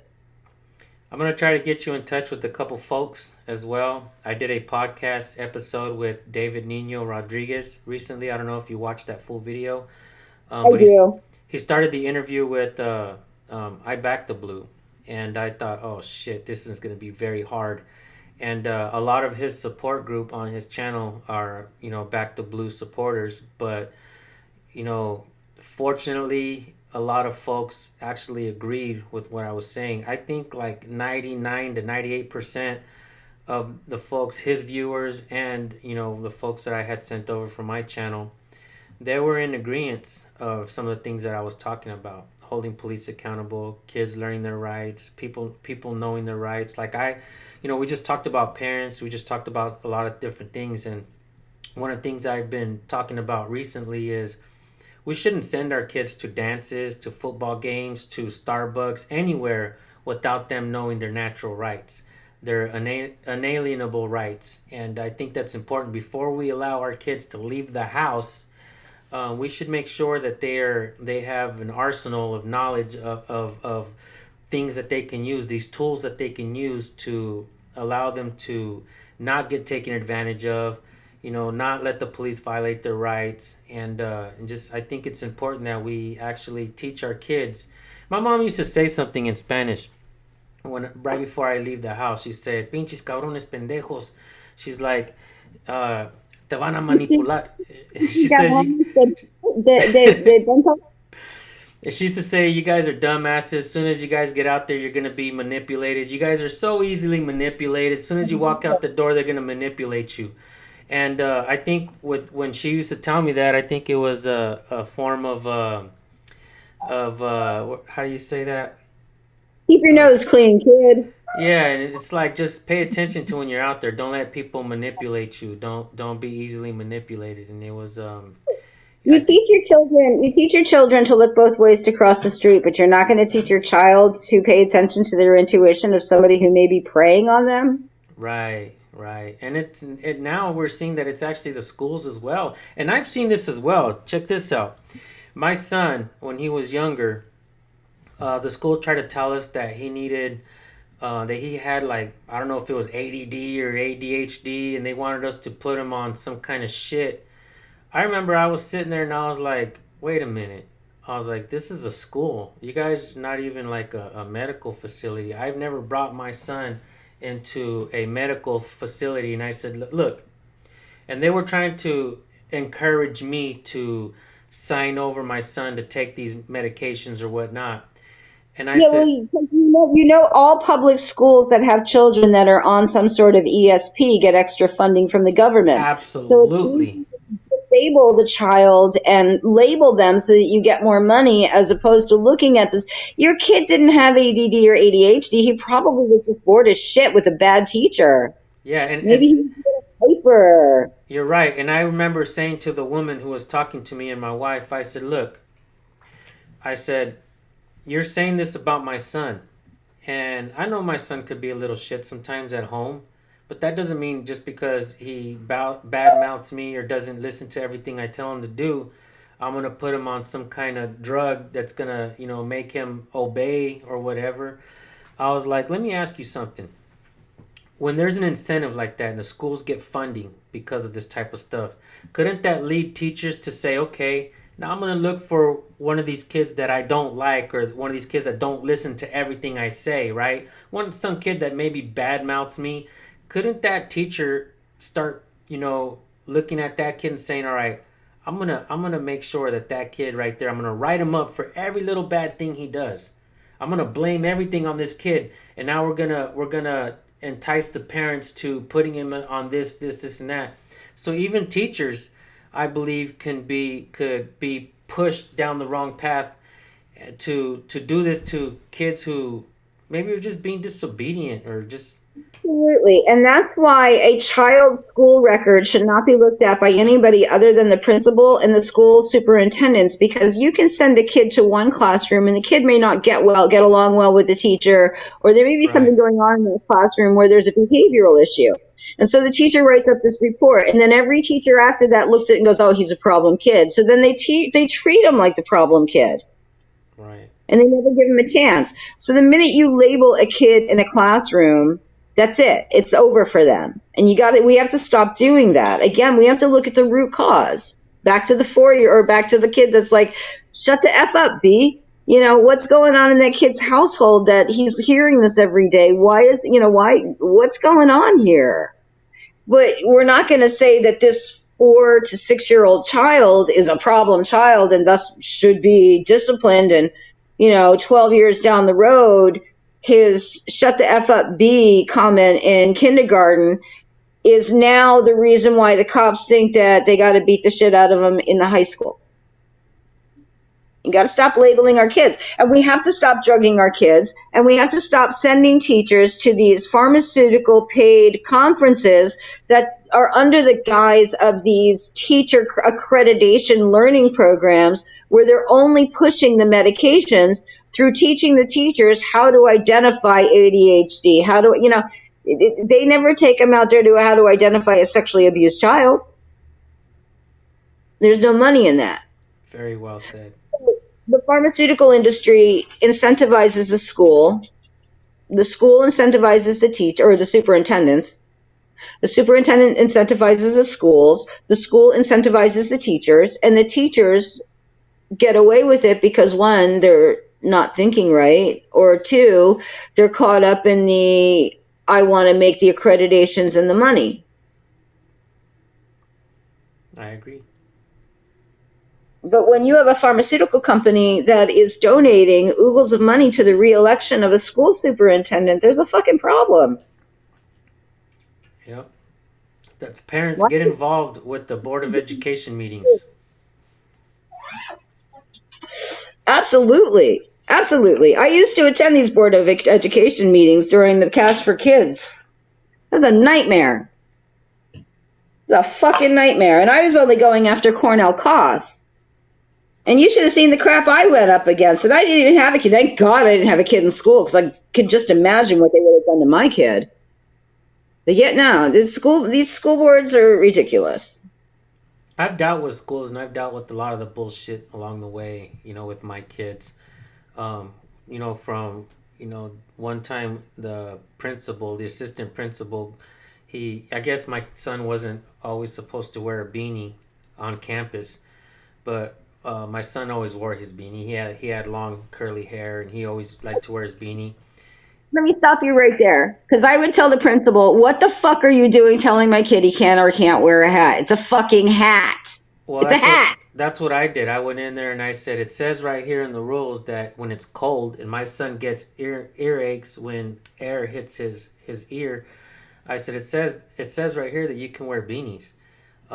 So that day it was cold, and he said, "Oh, it wasn't that cold." I said, "Who the hell are you to say if it's cold for you or not? If it's warm for you, it's warm for every single kid." And I said, "Not only did you take my son's beanie, but you put it in the lost and found. Did you find that shit on the ground somewhere?" Place. And I told him, when I told him that, I told him in the office in front of all the secretaries and all the people that were there working. And I had everybody looking at me when I was talking, looking at him to answer, looking at me for whenever I said something else. And I told him, "You're going to pay for that damn beanie because now it's lost." You know, my son worked. My son worked over the summer. He bought that beanie. And it even says stipulated right here that you can wear it when it's cold. And he was cold. Who are you to say that he wasn't cold? And I was like, I made him pay for it, and I stand up for my kids at school. You know, I stood up for my son. I stand up when they try to call me and they're like, "Oh, your kid's not doing this and that," and I question everything, and I don't like them to take advantage of my kids. I think a lot of parents, you should not bow down to them. You should not be afraid of any government installation, especially the schools. You should demand answers. Go to the school board meetings. Express your thoughts, and don't let them have an incentive to do what they will with your children. Yeah, because that's like, and again, I'll send you a link to this. That's like and I know I got to let you go. There's this young kid who was in a high school in Florida. Good kid, never did anything wrong. And he went the wrong way in the hallway. And this teacher, and I think it's SRO officer, picked him up and slammed him to the ground and broke his skull, and he got a concussion. And when the parents showed up, they're like, "Oh, well, you know, he slipped." Wow. And the grandmother was like, "Oh, fuck no. Show me the video." And then they were like, oh.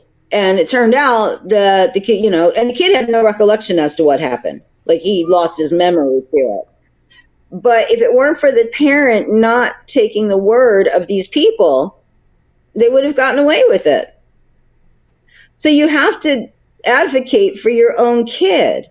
And if you can't, for whatever reason, call your sister, your aunt, your uncle, a friend. Fuck, call me. Right. And that's that. I'm glad you say that.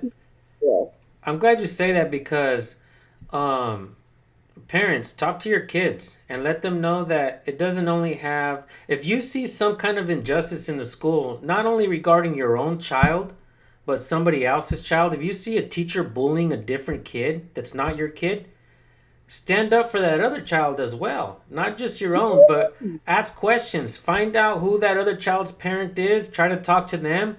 Don't let these teachers videotape it. Right. Go to the We gotta look out for the children out there. We can't let our children be taken advantage of. That is true. And if for some reason you're seeing something happen to anybody else, whether it's somebody else's child or if it's somebody who's being treated unfairly by the police, or if you see any type of injustice and you don't stand up, you don't say anything, then you are complicit in the action. Right.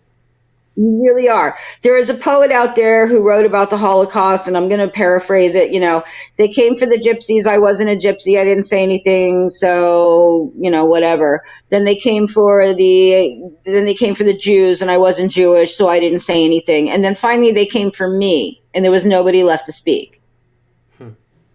It's long. I'll send you. It's a beautiful poem. I'm really cutting it apart. But the point being is that it may. Again, white lady.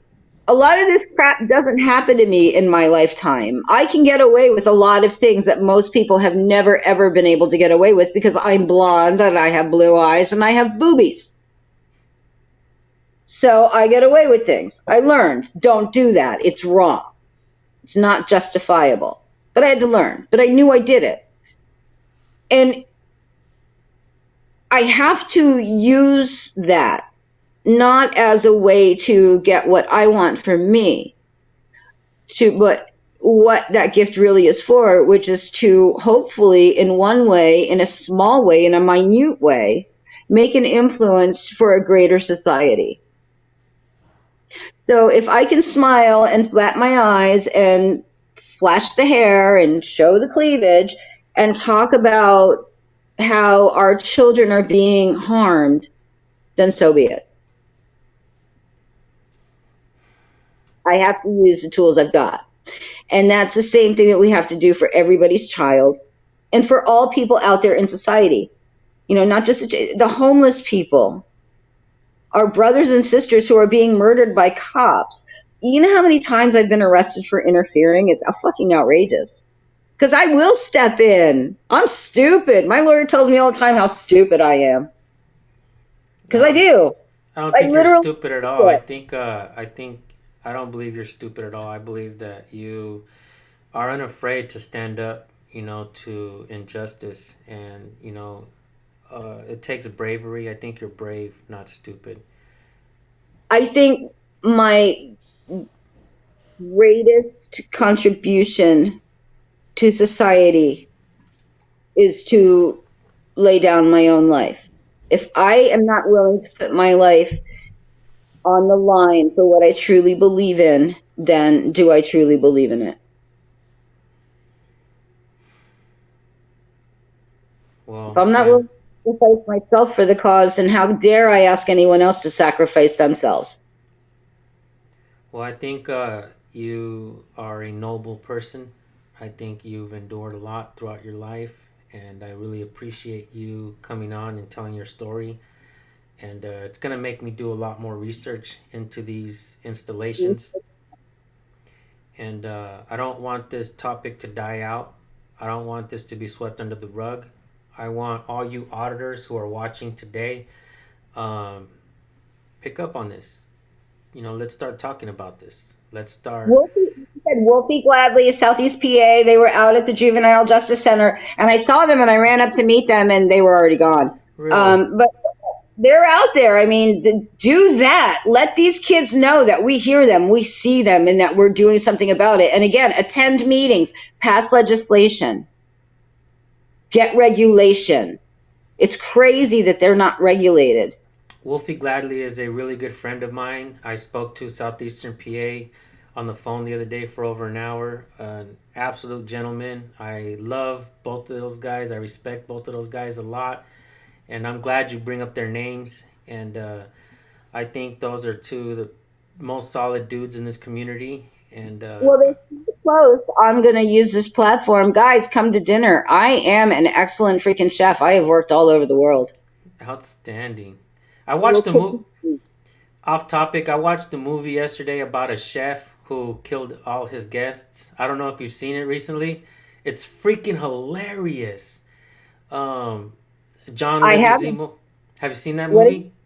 I forgot the name of the movie, but John Leguizamo was on that movie. And it's about like an island where they have to take a boat, and then this guy just started killing all his guests and shit. Is freaking hilarious. I love John Leguizamo, and I'll tell you a story about John Leguizamo at another time. Yeah, I'll have to tell you stories about like all the musicians and artists and everyone I've met through the years. I got the photographs to prove it too. Wow. Yeah, and one day I'll sit down and I'll tell you guys about how we threw Live 8 here in Philadelphia. How you what? Through Live 8. What's that? That was 8 years after Live Aid. Live Aid? I've heard of Live Aid. It's like a musical, like a concert thing. Yeah, Live Aid was a huge concert that was done around the world, which was to help famine in Africa and people who were dying of AIDS back in the 90s, 1993, I believe it was. Well, in 2005, I came to Philadelphia, and I'll tell you that story another day too, because I still can't believe I'm here. Constitutional state, by the way, people. Anybody in Philadelphia who does not have a copy of the Constitution, please go and get one, and I'll send you one.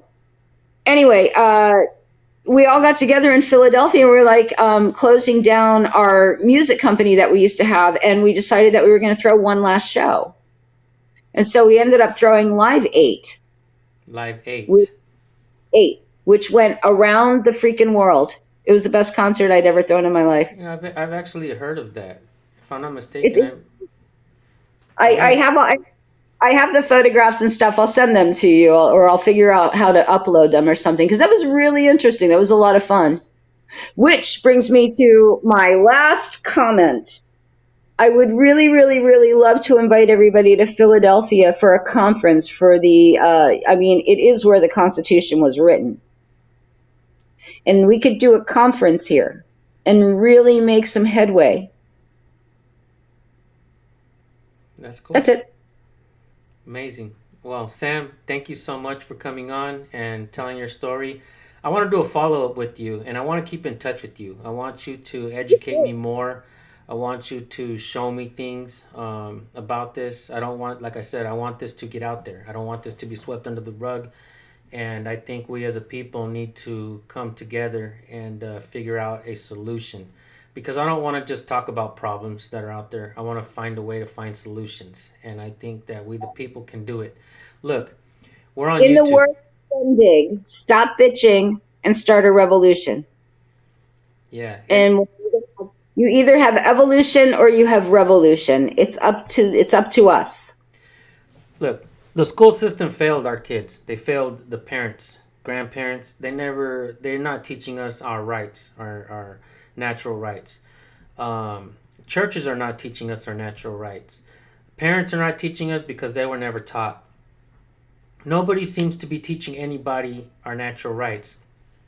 But we as a people on YouTube, we found a way to start coming together and start seeing an obvious problem. And we're able to highlight these things. We're learning our rights little by little. We live in the age of information. We're being manipulated. We're being pounced on and pummeled by police. The court system is taking advantage of us. We have the cops have absolute immunity. The courts have cops have qualified immunity while the courts have absolute immunity, and there's nothing really being done. And the reason things are like this is because we the people haven't come together to really educate ourselves on our rights, and we found a way to kind of do it. I don't believe that there's ever been how would I say this, a coming together of the people learning their rights like this First Amendment auditing community. I think because you have somebody who is, somebody who voted for Bernie, hanging out with somebody who voted for Trump. And the only conversation that we don't have is about politics in that sense. And it should be that way. I never once, up until the pandemic, would anybody ever tell anyone who they voted for. Now everybody's, I'm this and I'm... No, we don't do that. It's not a competition and it's not the Super Bowl. These are decisions that we're making that are going to affect the rest of our lives. And it's, so first of all, in the words of Martin Luther, stop voting for people based on the color of their skin and do it on the content of their character. Stop falling for the left and the right telling you that these people are good for you, because they're not. They really aren't. If you want to vote for someone awesome, vote for Adam Kokesh. Right. There's a guy who could run this world quite well, although he's not running. There's, I've been on the left and I've been on the right. Like I told David Nino Rodriguez, I felt like I got punched by both sides. The way I sum up government or politics is, it seems like the left wants more government while the right wants to enforce it. So It doesn't matter what side you're leaning. Just understand that our rights are being eroded. Neither side is trying to find a solution. Both sides are like, hate that side, and the other side is like, hate that side, and they're teaching us to hate each other. Yeah, they're teaching us to hate each other. And I want to say, you guys, if you're voting for Biden, that's okay. If you're voting for Trump, that's okay. That just because you vote for somebody doesn't mean that I cannot talk to you.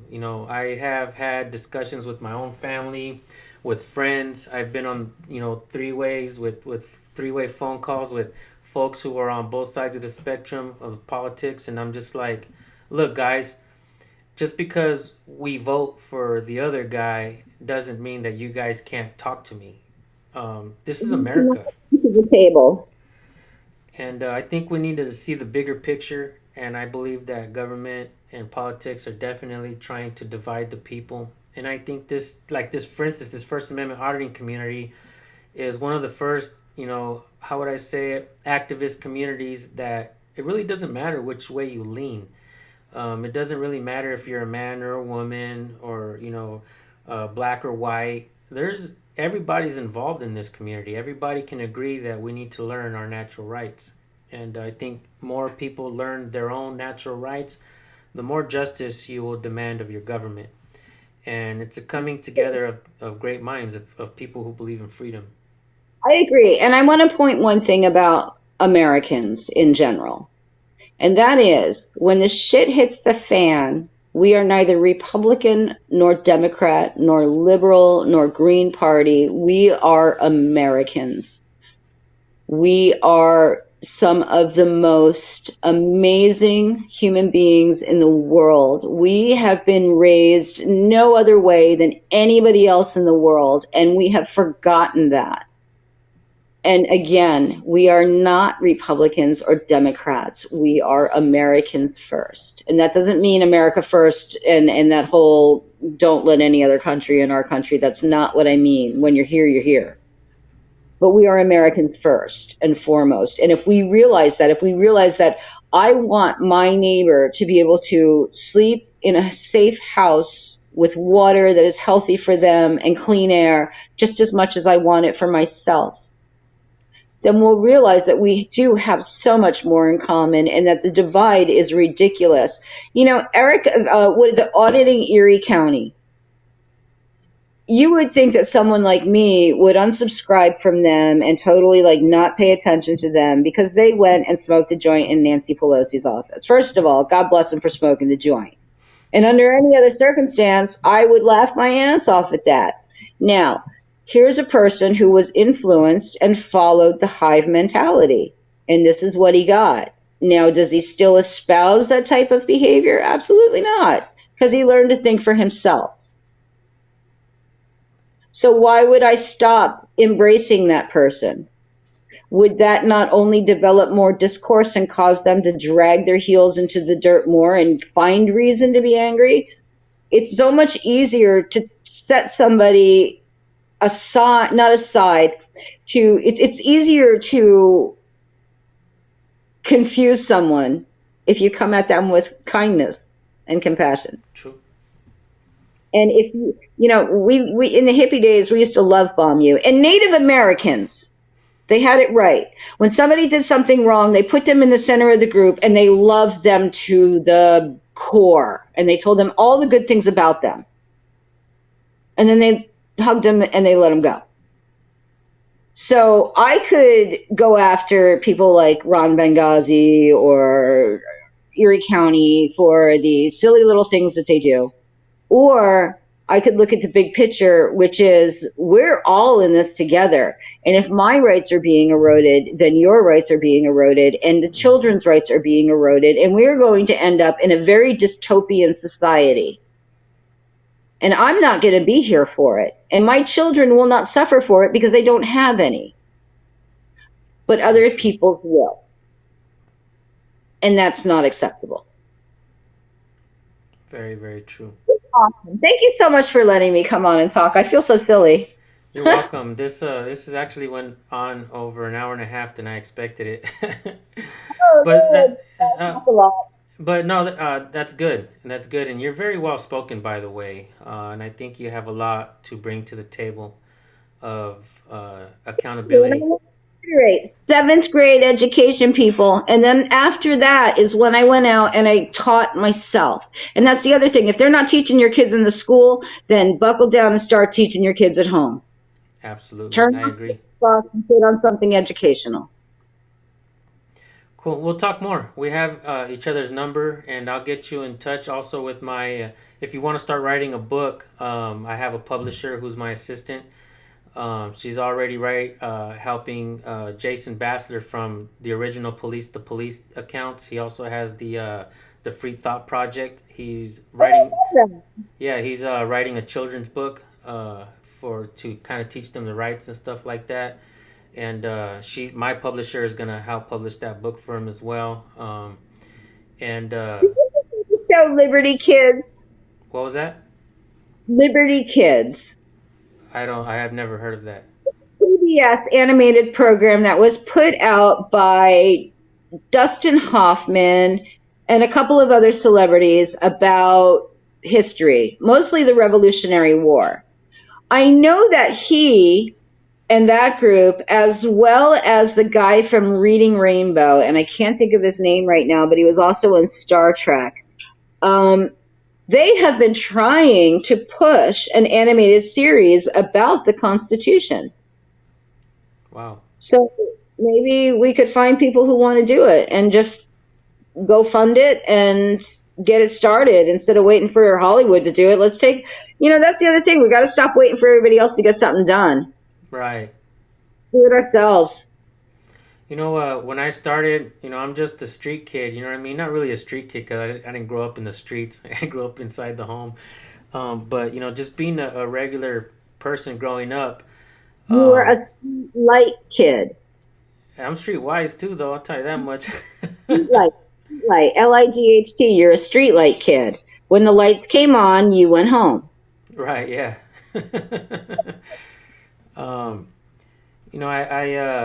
I try to do what's right, by the people, for the people.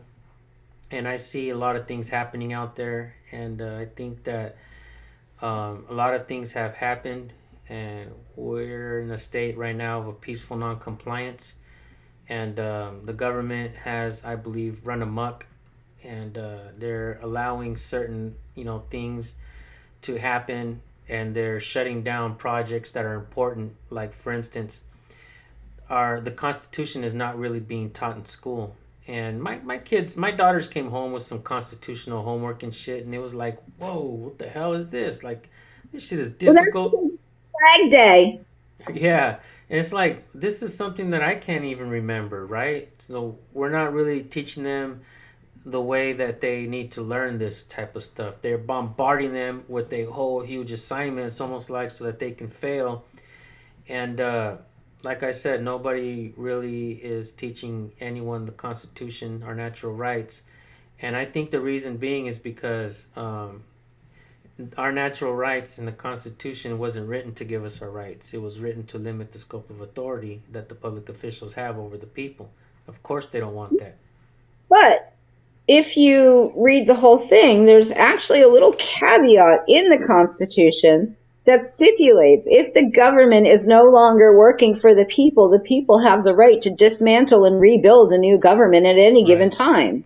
Yep. So that is where we need to decide if, and of course, when a mass of people decide that this is going to change, we're going to be met with violence from the other side, and that's unfortunate. And that's where the fear comes in. Everybody's afraid to get hurt and everybody's afraid to die. Yeah, me too. But if we take no action, then nothing is ever going to get done. Do you think that it's possible in the future for both sides of the political spectrum, or at least the people, not the government, but at least the people, whether you lean right or left, we can actually find something like kind of like this community, First Amendment Harden community, we can actually find a way to come together and move forward? Yes. Unfortunately, the last time that happened was September 11th. And I'm hoping that we don't have such a catastrophe as that to bring us back together again. But we have to have something that wakes the consciousness of the people. Not just wake the people, but wake their consciousness. And September 11th woke the consciousness of the people. Unfortunately, they went back to sleep. Yeah, and what's sad about that is I believe that the people woke up to something that happened, but obviously, I mean, Brian at High Impact Flicks had one of the first biggest videos regarding 9/11 and what happened there. And, obviously, I think the people came together to vote for us with the Patriot Act to have our rights be taken away even more. Which the people did not vote for. Congress did. There's a big difference. That's true. Yeah. And if you got another 8 hours, we could like talk about September 11th, because I've been down that rabbit hole, and I've like watched the Canadian Conference of Engineers. Go in and check that one out. That'll blow your freaking mind. Yeah. Regardless of how September 11th happened, it did awaken the consciousness of the American people. And they did come together, and nobody had anything to say about anyone. So there is the probability that that can happen. We have it in us to do it. We really do. Just hopefully not another catastrophe like that for that mass awakening. And again, we'll have to talk another time about that, because there's a whole other group of thinkers about the mass awakening too. I think that catastrophe is already here, but I think that catastrophes in isolated incidents, the George Floyd incident kind of, angered many folks.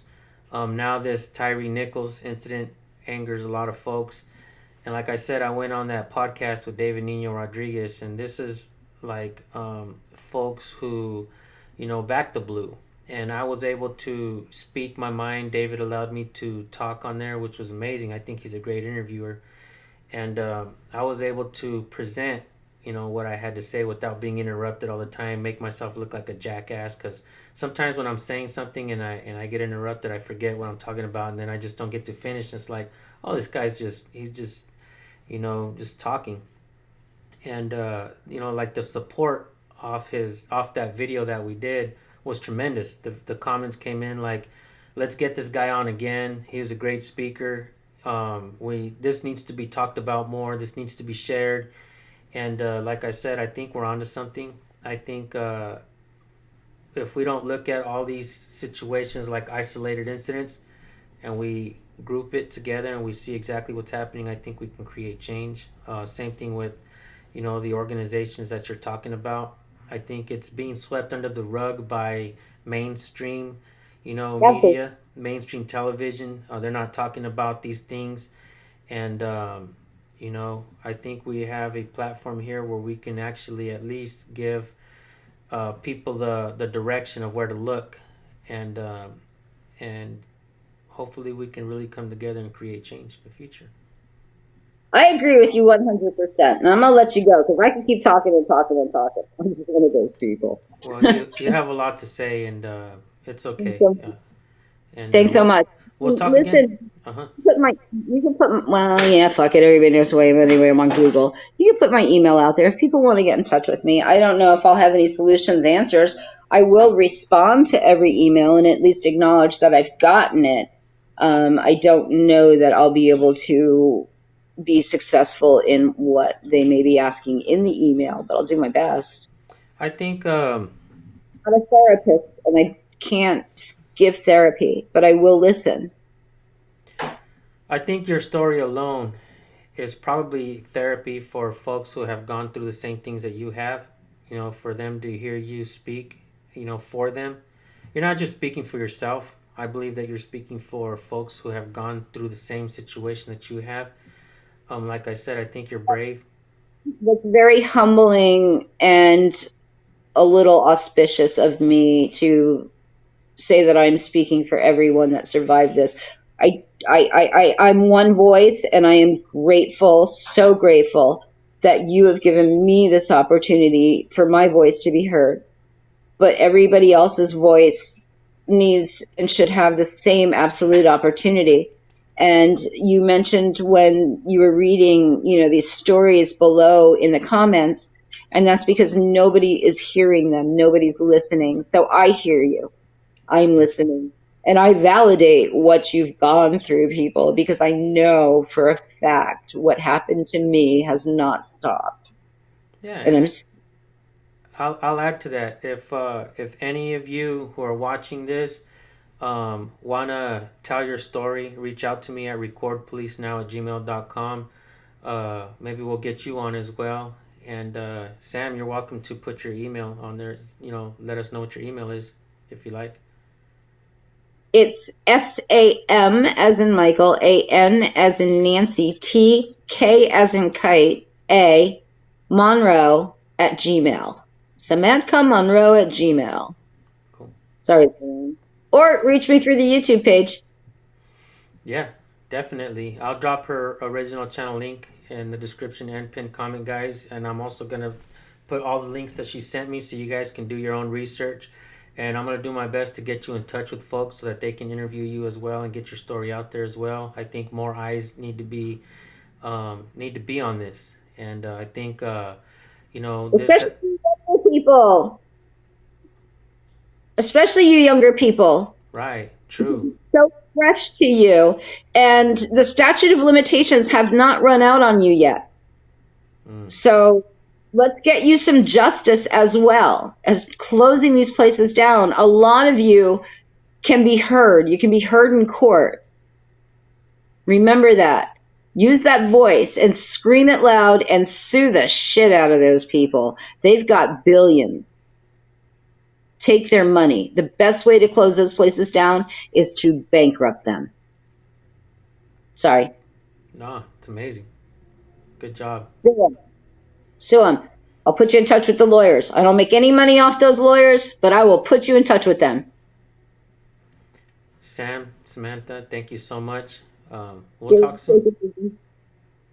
We'll do a follow-up. Definitely. Absolutely. All right. Oh, yeah. Next time I'll come on and I'll tell you about my times as a badge bunny. Oh, wow. Oh, yeah. I dated from a local police officer. I was a real badge bunny. I collected badges. I got all the way up to the Drug Enforcement Administration. So one of the reasons why I am unhappy with the police department is because I saw how they were behind closed doors.